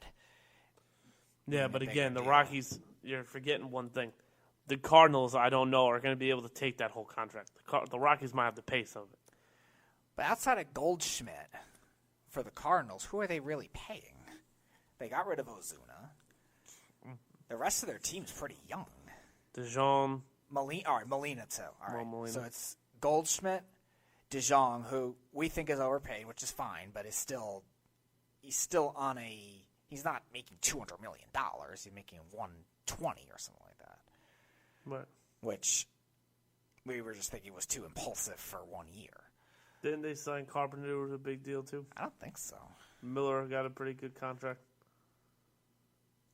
Okay, but again, what's a reliever contract? It's not going to be a drastic thing that's going to stop that. I was more concerned about them giving up prospects. I don't really think they have the prospects to do it. They don't have. If they do have top 100 guys, outside of that, where are they? I can't imagine. They're a pretty youthy team now. I can't imagine them having that. Yeah, many. he got an extension, Carpenter, with a team option. So if they do want to pursue Arenado, I guess they could let him go in that case. 2020 team option. He's probably going to be part of the trade. No. Yeah. If the Rockies are trying to shed money, why would they take on Because they won't pick up the team option, so you're saving money. So why would the Rockies pick him up? That doesn't make No, any I'm sense. saying he'll be part of the trade for Arenado. And Why? then they won't renew his contract, and they'll let him walk. So you're saving money. Right, but why would the Rockies take him on, though? Why? Because he's a player that can contribute to a winning team. But they're not a winning team. If they're Well, trying they're to trying trade to be. Arenado. You put And Carpenter hang at third, Story, Rogers, McMahon. That's a good hitting infield. I don't know. That seems like something that would get them less back if they were to do that. No, if they take on Carpenter's contract and they take Carpenter, they're going to get the 2 or 3 prospects they still want. I don't know about that. But again, this is what I'm saying, right? The Dodgers and Yankees, to me, are the only teams that would be able to get Arenado sufficiently. And the Dodgers cannot take another infielder because they have no room. Right. Between Lux, Seager, and Jesus Christ. Turner, Muncy. Turner will move to first base. But he's still an infielder. well, no, I know. Bellinger's playing outfield too now. So well, Bellinger's going to play a lot more in the outfield, but he's just still going to play first base on the days they want him to have a lighter day. It's just how it works. Nolan Arenado, though, if he doesn't go to the Yankees, where the Braves apparently were in on him too, I think. They should be. They have pitchers to trade to the Rockies. It was the Rockies were interested in the Yankees, the Cardinals, the Braves, and I think that's it. I think the Braves are really the perfect team. They got 2 pitchers they could deal. Plus, again, you got youngsters on the roster right now. You deal one that hasn't come up yet, in an Ian Anderson or who's the other guy? Kyle Wright. And you got Toussaint on the roster. You got Fried. You got guys you can move on that team. They got the outfield prospect. I don't think they trade Pache, but they got another one who's number 26 in Drew Waters. So they got a lot they can move too. I think that's the team that makes a lot of sense if you're looking at the Rockies, because they're the teams with the highest end pitching prospects. And the Braves, outside of now giving Ozuna. So Twitter is now saying the Yankees are apparently in the lead for Nolan Arenado. That's interesting.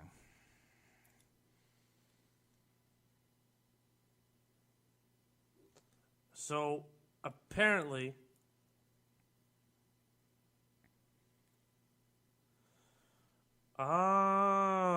this is the other thing. He does have a trade clause. Okay. And Nolan Arenado has apparently told the Rockies he will accept the trade to the New York Yankees.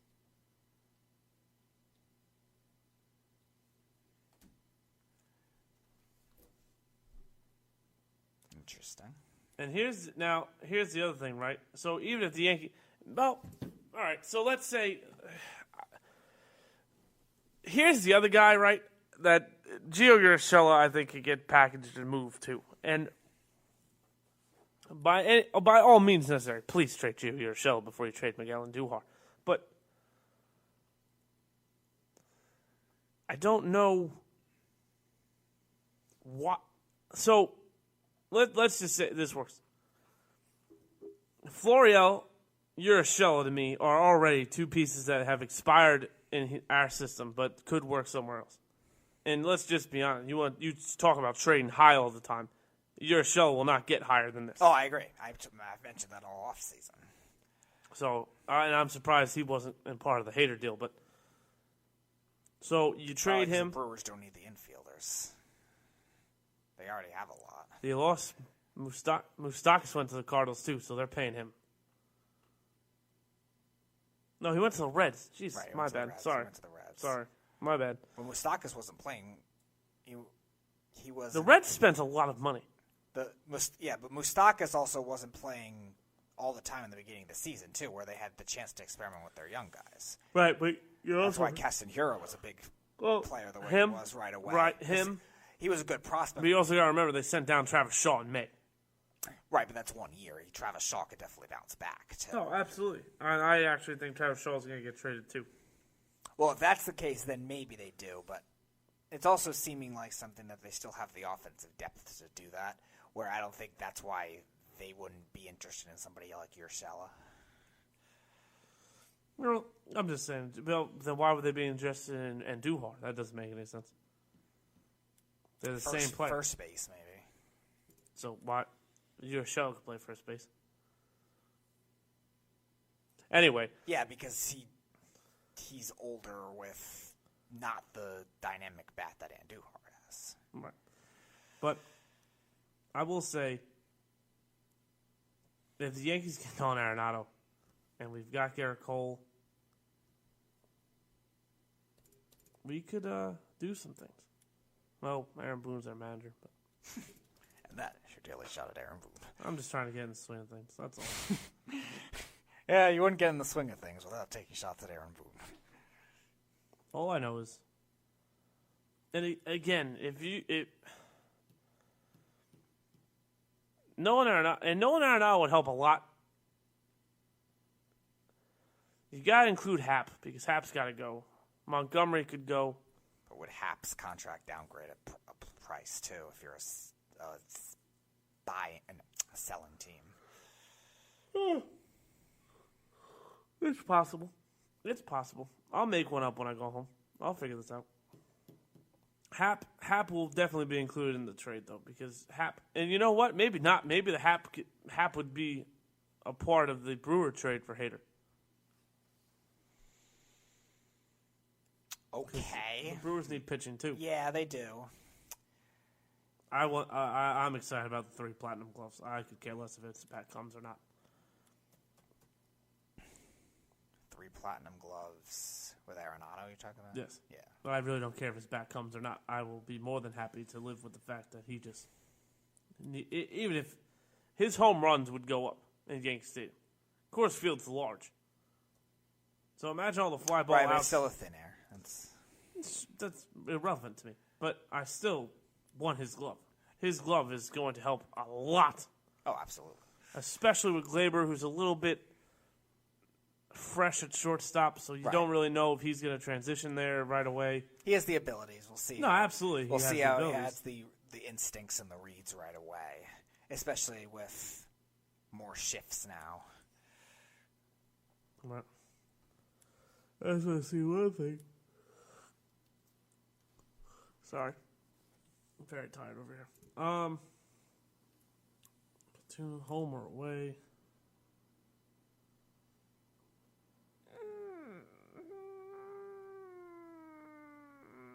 He's a better second half player. That's good. I'm not that concerned.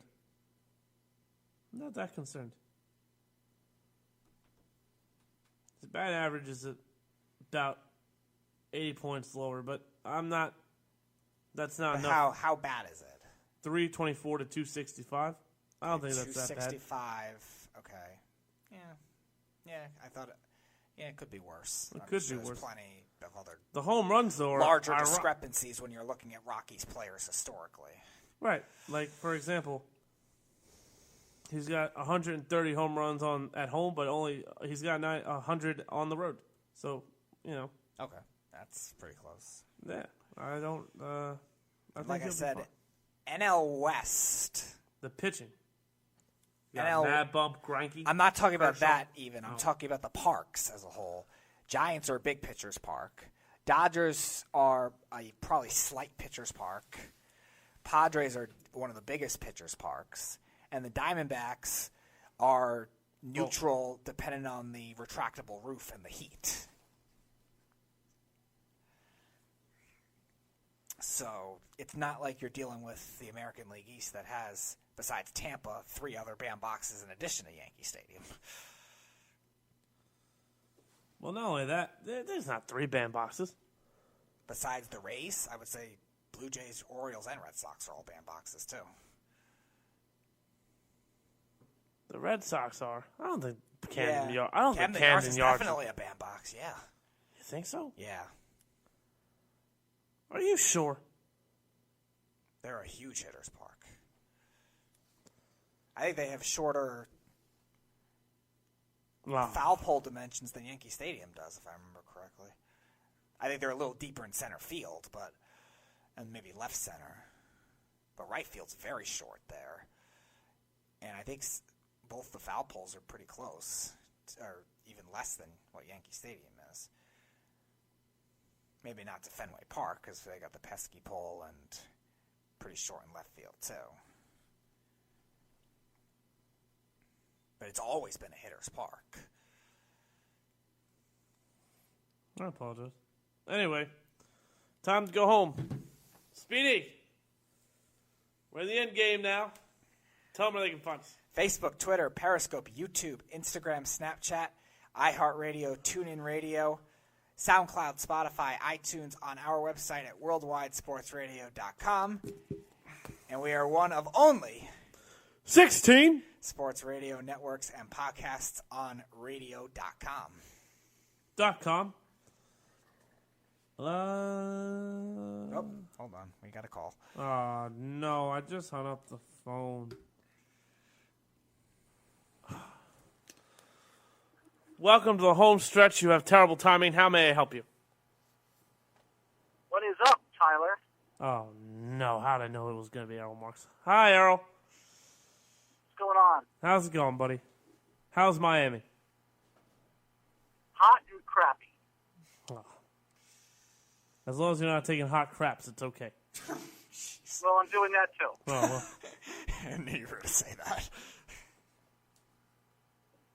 Nice and dusky and disgusting. Right now it's... Did you say Sandusky? 10 o'clock at... No, disgusting. What? He said disgusting. Oh, I thought he said Sandusky. I was going to say. Sandusky. No. Not Sandusky. Dusky. Oh, okay. That's much better. Do you know what the word dusky means? No. That's a new word for you. Yes. Go and learn it. I will. Well, I can tell you this. I'm not a big fan of the NFL right now. So I think the NFL, the problem with the NFL, and I'm going to write a story about this, the way they handle media day and how they handle the credentials is absolutely ridiculous. I've never seen this before.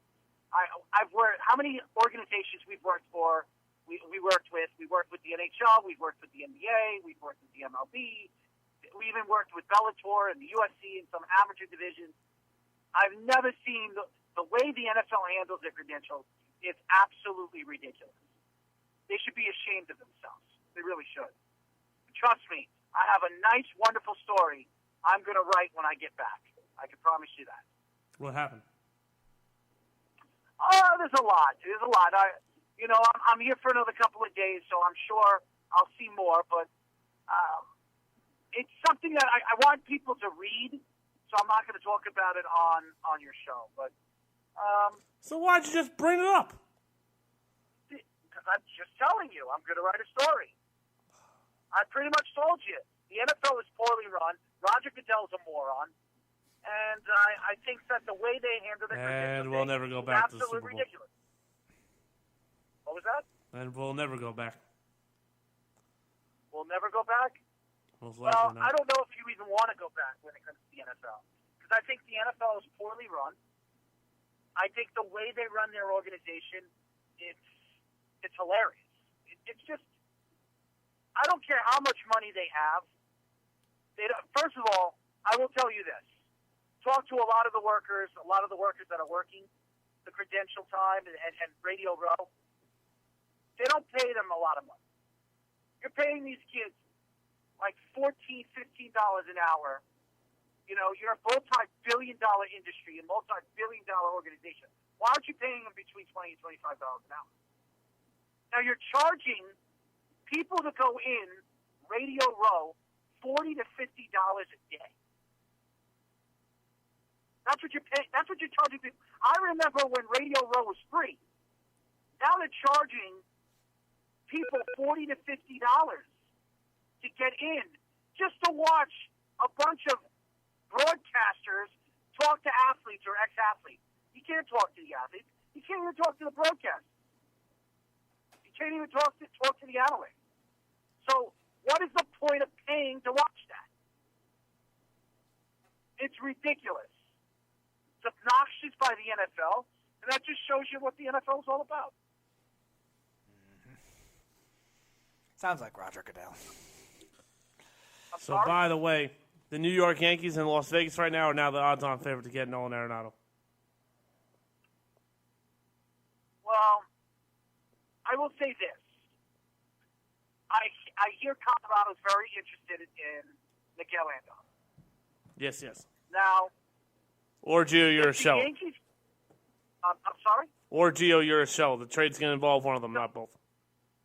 They're interested. Gio Urshela is not going to be worth Nolan Arenado. No, not at all. But neither is Miguel Andujar. Miguel Andujar, first of all, is 22 years old. His rookie season, he had 28 home runs. Should have been Rookie of the Year. He got screwed. 98 RBIs. I mean, Miguel Andujar could be Nolan Arenado. Now, he as far as offense is concerned, defense, no. But offense is concerned, I think if you put Miguel Andujar in Colorado, if he's healthy, he's going to hit you 35 home runs. He's going to hit you 100 and some RBI. So you can get the offense from Miguel Andujar, and he's 22 years old. So if they could get, I could see the Yankees trading Miguel Andujar. They're going to have to trade a pitcher. I don't know if they're going to trade Garcia, but they're going to have to trade a pitcher. Could be Garcia, because they like Clark Schmidt now more than they like Garcia. I will tell you this, they're not trading Garcia. Everything that I've read is Garcia is the prospect, one of the prospects that is untouchable. They're not trading. I could see Clint Frazier going in that trade as well. Or Florial, or both. I don't think you're going to give up 3 top prospects for Frazier's not a prospect. Yeah, 3 top prospects. But Frazier's not a prospect. Clint Frazier is still a prospect. I don't think the Rockies would take 2 outfielders, though. I think they would take an outfielder and a pitcher. That's fine. I'm just saying it could be either one of them. It doesn't have to be exact. I think it would be Miguel Andujar, Clint Frazier, and a pitcher. Could be Montgomery, somebody like that. You know what I mean? I could see the Yankees doing something like that to get Nolan Arenado, and maybe a future prospect. I don't think Montgomery would be a primary piece as a pitching prospect with all the injuries he's had, though. I'm sorry? I don't think Jordan Montgomery would be a primary pitching piece with all the injuries that he's had. If the Rockies are trading somebody as talented as... He's had one injury. He had one injury. He did an injury when he came up, too, in 2017. He's got one injury. He had one major injury. But if you're the primary guy in a package for a player as talented as Arenado is, I don't think that would be the primary. He might be a secondary piece in that kind of trade. I don't see him being a primary.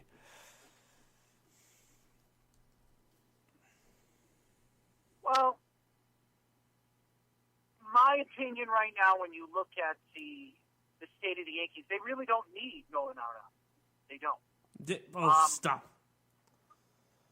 Stop what? Top 5 player in baseball. The The Yankees don't need Nolan Arenado. Oh, The Yankees were in the top 5 in almost every. I understand what you're saying, but if you don't think Nolan Arenado makes the Yankees a better team, then you're nuts. How much better does he make them? Right now it's currently constructed. When you look around the infield, who would be their best player right now? LeMahieu? Gleyber Torres? No, it's DJ LeMahieu. LeMahieu, yes. So Nolan Arenado is better than DJ LeMahieu. First of all, Gleyber Torres is the best player on the Yankees. Okay, he is the best player on the Yankees. So I don't know. Potentially, yes. Not right now, no. Gleyber Torres is the best player on the Yankees. Not right now, no. Yes, he is. He's the best player on the Yankees. He might be the best hitter they have. He's not the best two-way player they have. He is. First of all, Gleyber Torres had 5 errors the whole season. That's fine. Nolan Arenado is better than Gleyber Torres. No, how much better? Maybe not a lot, but yes, he's better. You can make the argument Gleyber Torres is even the best young player in baseball. That's Acuna. No, if it's not Acuna, then it's Devers. Devers isn't as well-rounded, though. Maybe you should start reading some of the articles people are posting, because everybody says that Gleyber Torres is the next big superstar in the major league. Yeah, that's fine. I don't know what he's more well-rounded than Devers. That's fine. That's absolutely fine. I think Acuna's number 1, Gleyber's number 2. The guy plays a shortstop position, and he hit almost 40 home runs this year. He didn't play shortstop this year. He played shortstop half the season.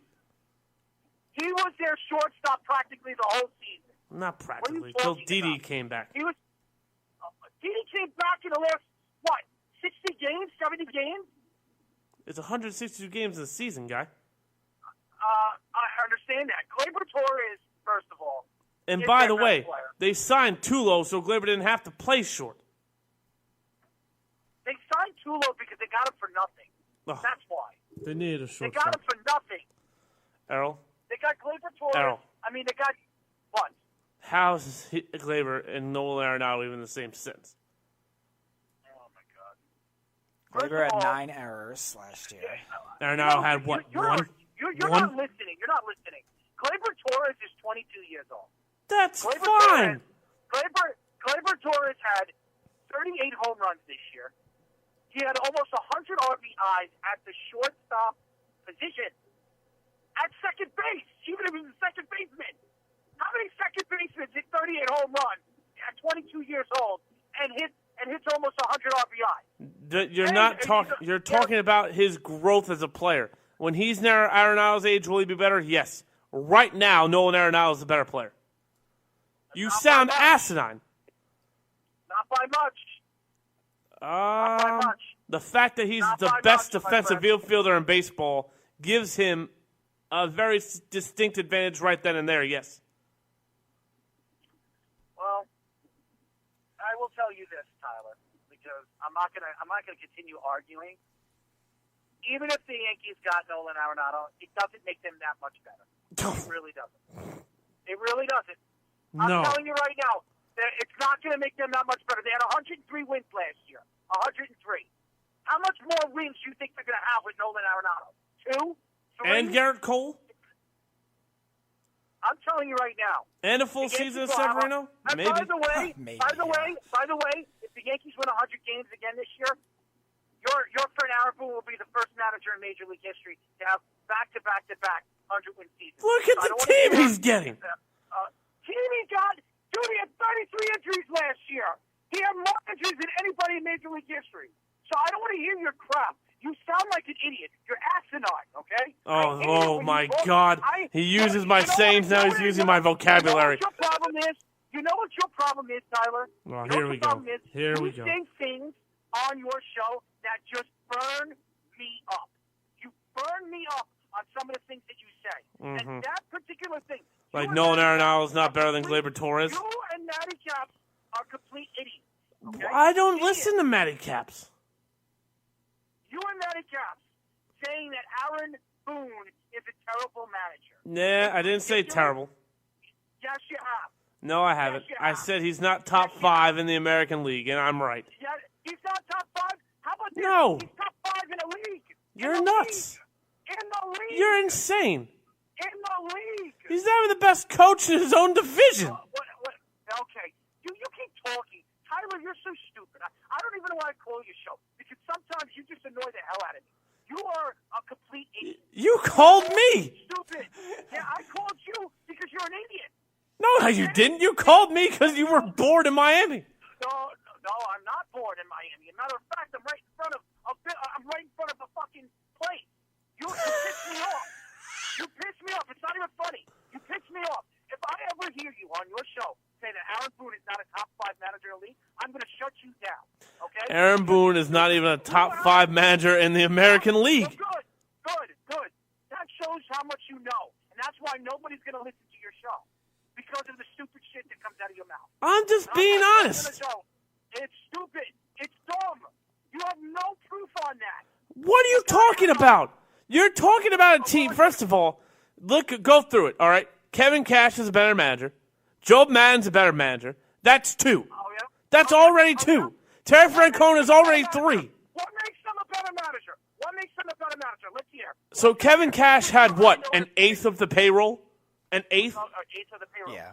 He had about 31 less injuries. $31 million payroll. Look at the Yankees roster with all their injuries. Look at their starting lineup pressure. Look at their payroll when they didn't have those. Right, players. but Dude, look at the starting lineup that the injuries took place for and the everyday lineup for the Rays. Right, Errol. Stop being arrogant. Errol, you're so arrogant. You can't It's do that ridiculous. either, because all 33 injuries didn't happen at once. Speedy, you shut up. And Speedy, you shut up. You shut up too. The Rays lost their best players for like 3 months. You shut up, Speedy. I don't want to hear your mouth. I don't want to hear your mouth either, because it's stupid that comes out of your mouth. It's all stupid. I don't want to hear it anymore, because this guy has won back-to-back seasons with 100 wins. I've seen Yankee teams, better Yankee teams than this. And they didn't win back-to-back 100-win seasons. What are you talking about? The Joe Torre years. What are you, an idiot? There's more star power on this Yankee team than Joe Torre had. When the Yankees were dominant from 96 to 2004, the Yankees never had back-to-back-to-back 100-win seasons. So shut up, Tyler. Yeah, they only won 4 out of 5 World Series. I'll take that over the stupid 100 games. Oh, my God. Hey, maybe if the Yankees didn't get cheated on the last couple of years, the Yankees would have more World Series. Maybe. Okay? Maybe not. I don't want to hear your crap. You sound stupid. It's idiot. You're just disputing facts. I'm disputing facts. I'm telling you facts. Here's the facts here. The Yankees bullpen, since Aaron Boone has taken over the team, has been in the top 5 every single year. Oh, both years. God. Okay? Hold on. Shut up. Their offense with fourth-tier players were amongst the league's best in the top 5. So shut up, Tyler. That's talent. Their pitching staff that everybody said sucked, since he's taken over the team, they have been a higher rating, better ERA, better whip than your great Joe Girardi, okay, since he's taken over the team. So you have no idea what you're talking about. You sound like an idiot. So and you just talk stupid. Joe Girardi, who took a Florida Marlins team who didn't even win 80 games and won in his first year Coach of the Year with a team that had a losing record, I'll take that guy. Oh, by the way, his first year as a Yankee manager, what did he do? Oh, I don't know. Just won a World Series. No big deal. No, he didn't. Oh, I'm sorry. His second year. Second year. First year in the friggin' new park. I'm sorry. And look at his team. Look at his team that he had. Guy, the rotation he had was not better than the rotation that Aaron Boone's going to have this year. So stop. Okay, so we're going to talk about Aaron Boone. I'm going to be here Let me ask you a question. The injuries that the Yankees can have this year, you're going to talk about that when the Yankees have those injuries? No, you won't. What are you talking about? So let me get this straight. Aaron Boone went out of his way to be like, hey, Brian Cashman, Mike Talkman, I really want this guy. Hey, Brian Cashman, this Gio Urshela kid that the Cleveland Indians kicked out, well, I'll take this guy. No, not at all. Are you nuts? You got to manage those teams. You got to manage those players, you idiot. It's all analytics. You could have done what Aaron Boone did. You. Oh, my God. Gio Urshela has never had the numbers offensively in his career. in his career. Actually, 2 years of his career. And he did it with Aaron Boone. Shut up, Tyler. What does Aaron Boone do? You sound stupid. He's the manager. Stupid. He just hands over the lineup card and occasionally goes up there and goes, "We're savages in the box." You're having a bad day. Figure it out. He never managed in his career. And he won 2 back-to-back seasons with 100 wins. And he was in the ALCS against a team that cheated where he should have probably won the World Series. So you don't know what you're talking He about. took over a team that was a game away from going to the World Series. He took over a team. Yes, Joe Girardi, and you want to talk about being cheated, Joe Girardi was the one that got cheated, not Aaron Boone. Joe Girardi. Let's see what Joe Girardi does with Philadelphia, buddy. Oh, I bet you he figures it out. I bet you he figures it out. I bet you he figures it out. Let's see what he does with Philadelphia, Tyler. You can keep screaming all you want. It's not going to change the fact that he's going to improve the team. When he gets fired in 3 years, I can't wait to stick it down your friggin' throat. He's not going to get fired in 3 years. Okay, we'll see. Philadelphia loves to fire managers. Loves it. So I can't wait. How long was Charlie Manuel there? 12, 13 years? Charlie Manuel? I don't think so. I don't think it was over 12 years. It was more than 3. Oh, yeah, it was more than 3. I know that. 05 to 13, so 9 years. How about the last manager, Speedy? Gabe Kapler? Oh, he was terrible. Joe Girardi and Gabe Kapler are polar opposites. Yeah, he was the worst manager in baseball when he was there. Joe Girardi, with one eye and 1 hour of sleep and drinking, could manage better than Gabe Kapler. As we lost him. Don't answer the phone. Somebody was trying to call back, so I don't know who it was. Somebody was trying to call as Errol was on the phone. I don't know if that's Errol or if that's the other guy that was trying to call. We'll find out. Welcome to the home stretch. How may I help you? I'm not done with you. Oh. I'm not done with you. Not in a long shot. Okay? Well, you've got 4 minutes. Well, I got whatever minutes I got. No, yes, I'm telling you, you've got 4 minutes. I'm going home. I will tell you this. When he does break 100 wins again this year, he does. Because his roster's just so. And he breaks a record because no manager in Major League history, and by the way, he's never managed in his career. No, that's great. 100 back-to-back years with all those great teams with Joe Torre. All those great teams. He never did it. All those great teams. And I'll tell you this right now. This team is nowhere close to those Yankee teams. Oh. Nowhere close. Uh-huh. Nowhere close. Okay? All-stars everywhere. No talent at all. No, I didn't say they have no talent. They're nowhere close to those Yankees. Here's the other thing you got to look at, too. With the way that teams are operating now with analytics and the way teams like the Cubs and the Astros have rose, you have to be really bad for a while, too. The really bad teams now are really bad. They got 2 teams that will be in the bottom cellar, and then they got a team in the Red Sox that might be in the bottom cellar if they sell. So, right. But even look at that. Alone, even when the Orioles and Blue Jays were bad for a while, when it was the Yankees and the Red Sox, the Orioles still had talent. Right. Tyler, the Red Sox are not going to be bad this year. They're not. If they trade Mookie Betts, they're not going to win 80 games. It depends on who gets suspended, too. Yeah. They're not trading Mookie Betts until the trade deadline, and they're going to get a lot back for him. Probably. Lot. Most likely, yes. They're going to get a lot back from him, probably more than what he's worth. But the Red Sox can't wait on trading Mookie Betts. I think they can. They can't. If he gets suspended, they're not going to get anything back for him. Well, at the trade deadline, by then, we'll know if he's suspended or not. Well, that's what I'm saying, but you're not trading a suspended player. That's right. not Major League Baseball's not all of it to say, all right, we found more evidence, I'll suspend you for 10 games now and whatever, scatter it out across the year. They're not going to do that. It's going to be all or nothing. Right, but if I'm the Dodgers, I'm not trading you my 2 pitching prospects for Mookie Betts, knowing that I can't sign him long-term right away and that he's not going to be here all year. That's not happening. By the way, I want to apologize to the fans for the 2 curses that I said. I get heated when I listen to this crap. I really do. I get heated when I have to listen to this.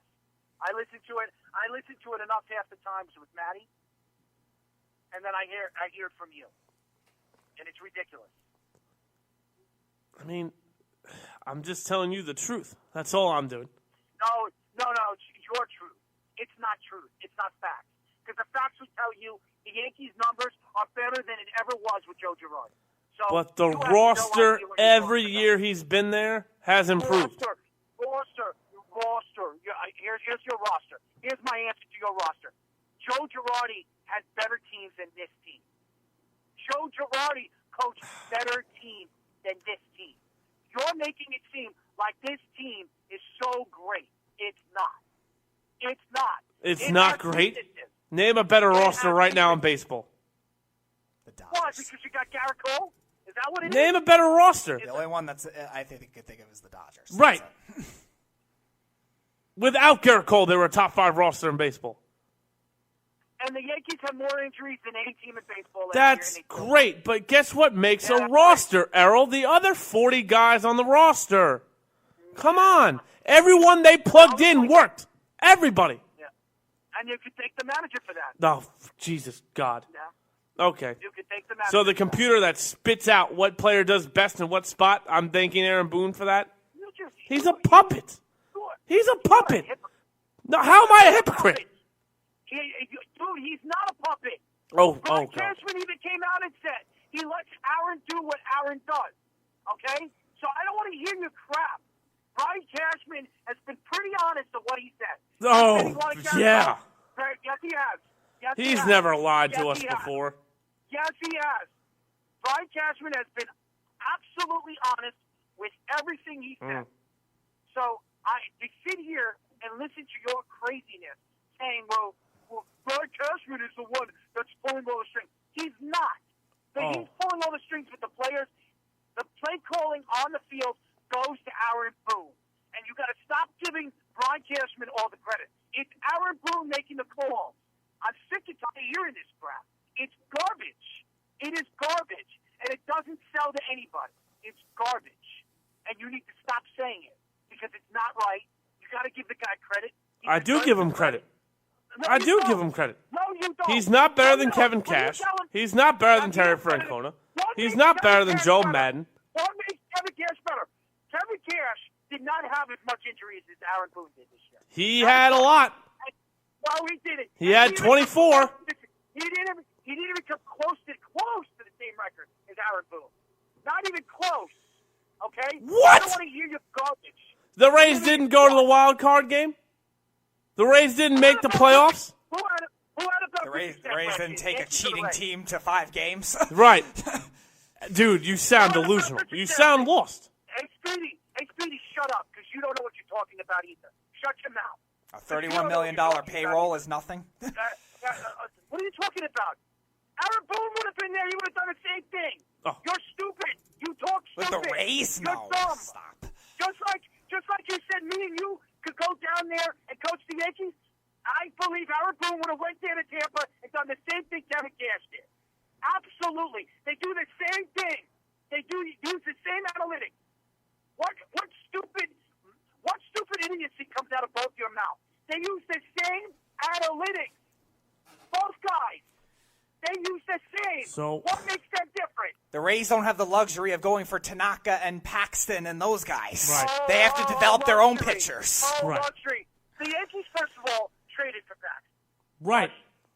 Okay. Yeah. The Rays don't really trade guys in. And Tanaka? Really, they don't. No, they trade young kids and they trade them for other young kids that fit the system they're trying to build. That's why the trade they just made this offseason for Hunter Renfroe is a steal. And what do you think the Yankees have been doing for the last couple of years? Signing guys. All their stars come from their farm system. So please, Stanton? tell me what is different. Stanton was Tell a me what Yankee? is different. Garrett Cole's a Yankee? Garrett Cole was drafted by the Yankees. DJ LeMahieu's a Yankee? You idiot. Garrett Cole was drafted by the Yankees. And Aaron Judge was drafted by the Oakland A's. So what are you talking about? Who? Aaron Judge was drafted by the Oakland A's. Now what? Aaron Judge was drafted by the Oakland A's. Yep, and he didn't want to go, so he went to college, and the Yankees got him in, the 4th round?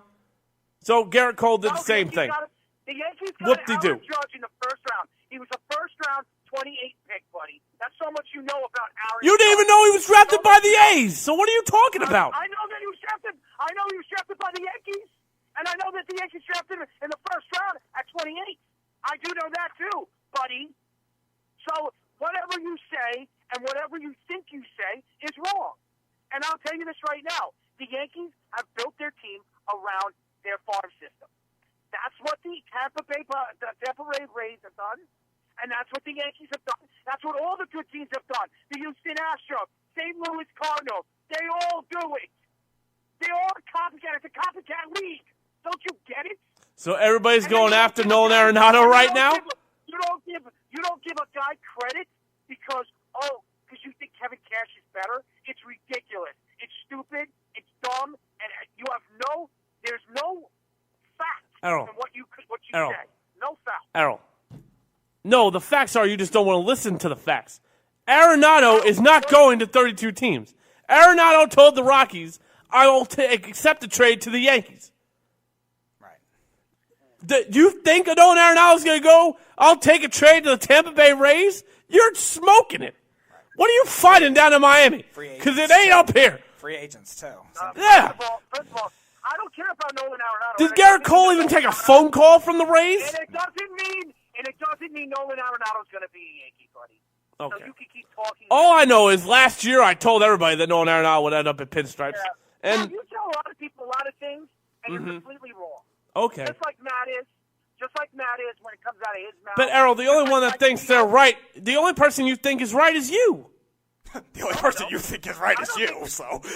No, really. I always think I'm right. I'm the only person that actually comes out on my show and says when I'm wrong. You guys do not. You guys are complete morons.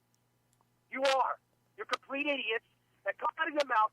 When you got something to say, you say it. When you have a problem, you can't do anything. That's the problem with you guys. I don't have a problem. If you can't see that Aaron Boone and Kevin Cash are not the same manager, that's not on me. That's on you. Aaron Boone is a better manager than Kevin Cash. Sorry, he is. He is. I don't know what to tell you. That's not true, but okay. And that's a fact. Well, that's an opinion, not a fact, but okay. Well, if that's an opinion, Kevin Cash being better than Aaron Boone. That's an opinion. Yes. There is no fact to that. I didn't say that.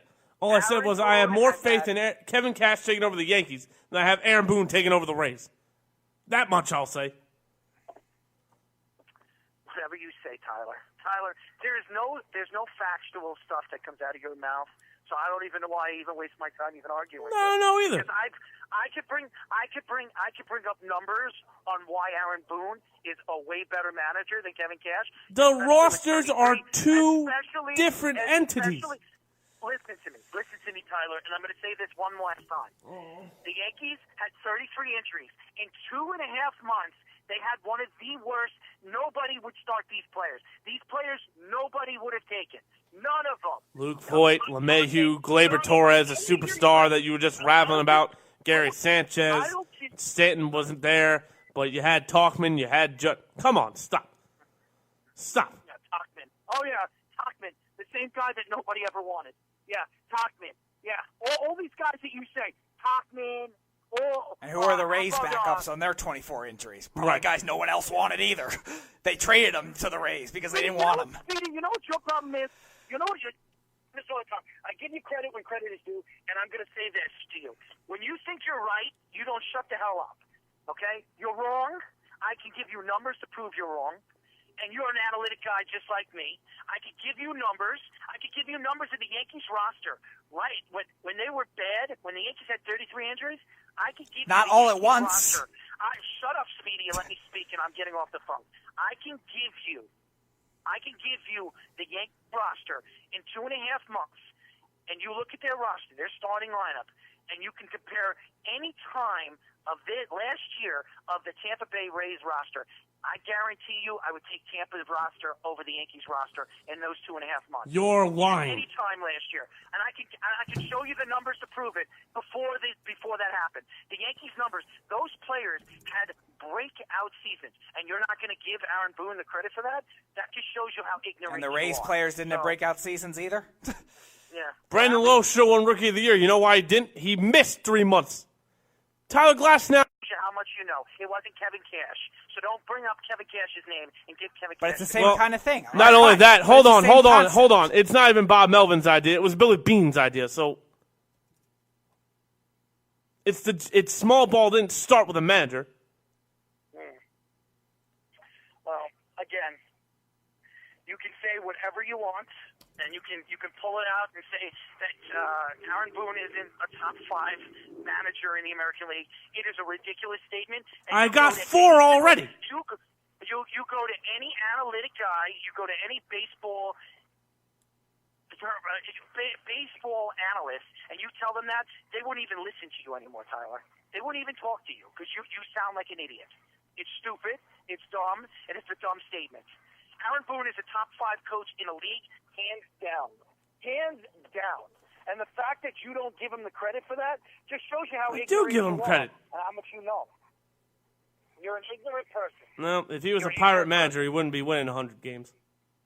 Really? Really? Really? Okay, Really. I'll tell you this right now. Again, I'm going to say this. If Aaron Boone was the manager of Tampa Bay, he'd have just as much wins. Just as That's much great. I said Pittsburgh. Or if he went to Cincinnati, he wouldn't have 100 games. If he went to the Dodgers, he might have 100 wins. If he went to the Rockies, he wouldn't have 100 wins. Oh, my God. These people from Miami are ridiculously stupid. I'm telling you.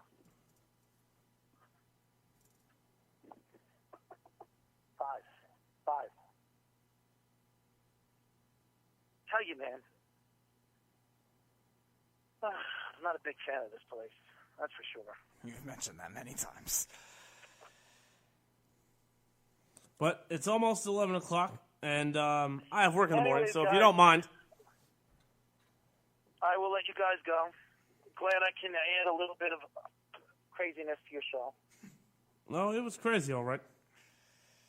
Well, does this pump actually work? Anyways, I'll talk to you guys tomorrow. All right, absolutely. That, ladies and gentlemen, was our remarks.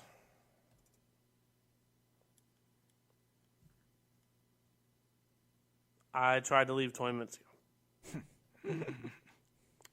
And because Speedy answered the phone, we didn't have that happen. Nope. What do we got now? Oh, it's probably him again.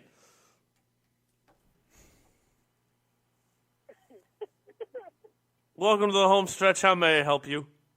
Hi, how are you? My name is Maurice. First time. Anthony, why'd you call here? I'm trying to go home. I know. I just had a quick question. Then I'll hang up and listen. Who would you take in a manager life debate? Aaron Boone or Kevin Cash? All right, thanks. I'll hang up and listen.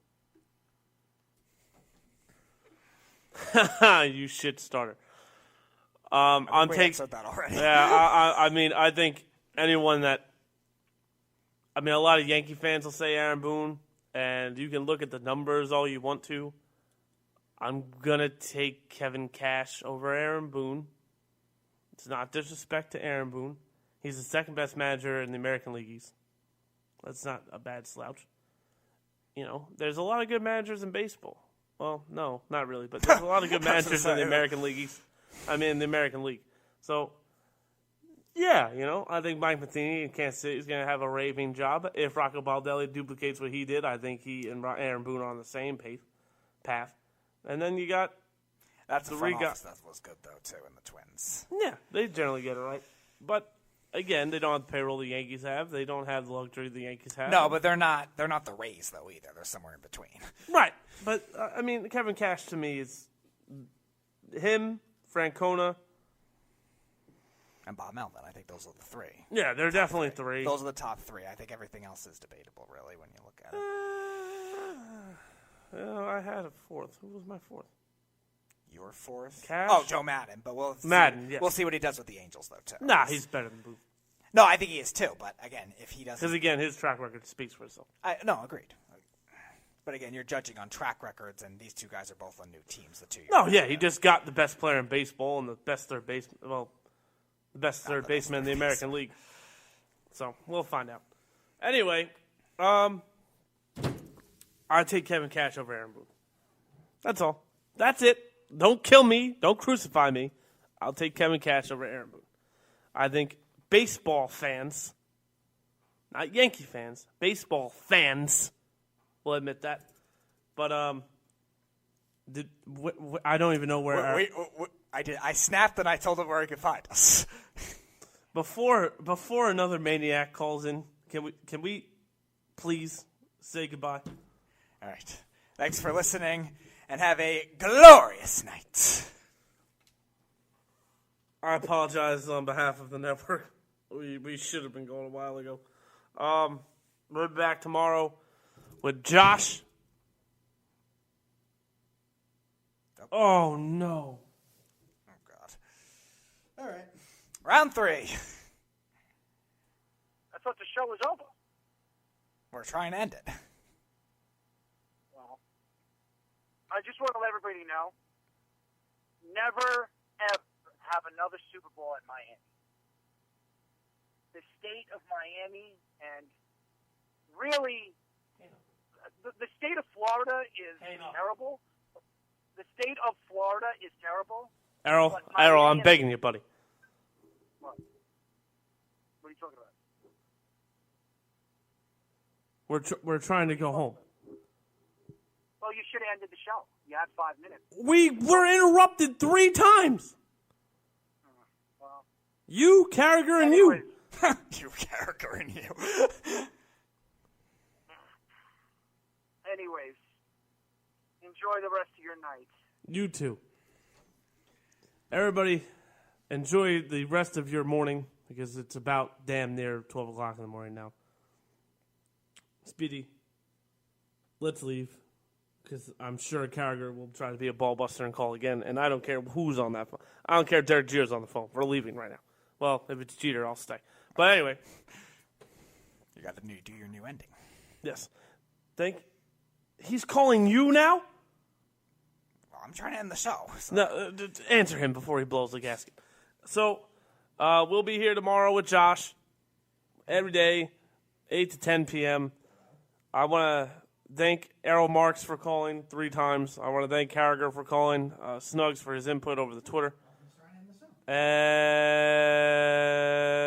who am I forgetting? Am I forgetting somebody?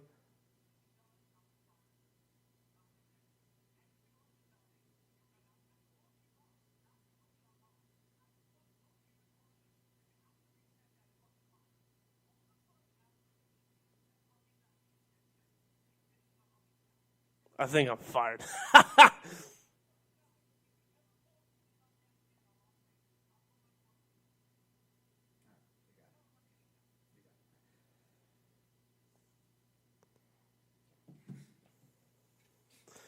See ya, Mamba out. You're listening to the Worldwide Sports Radio Network.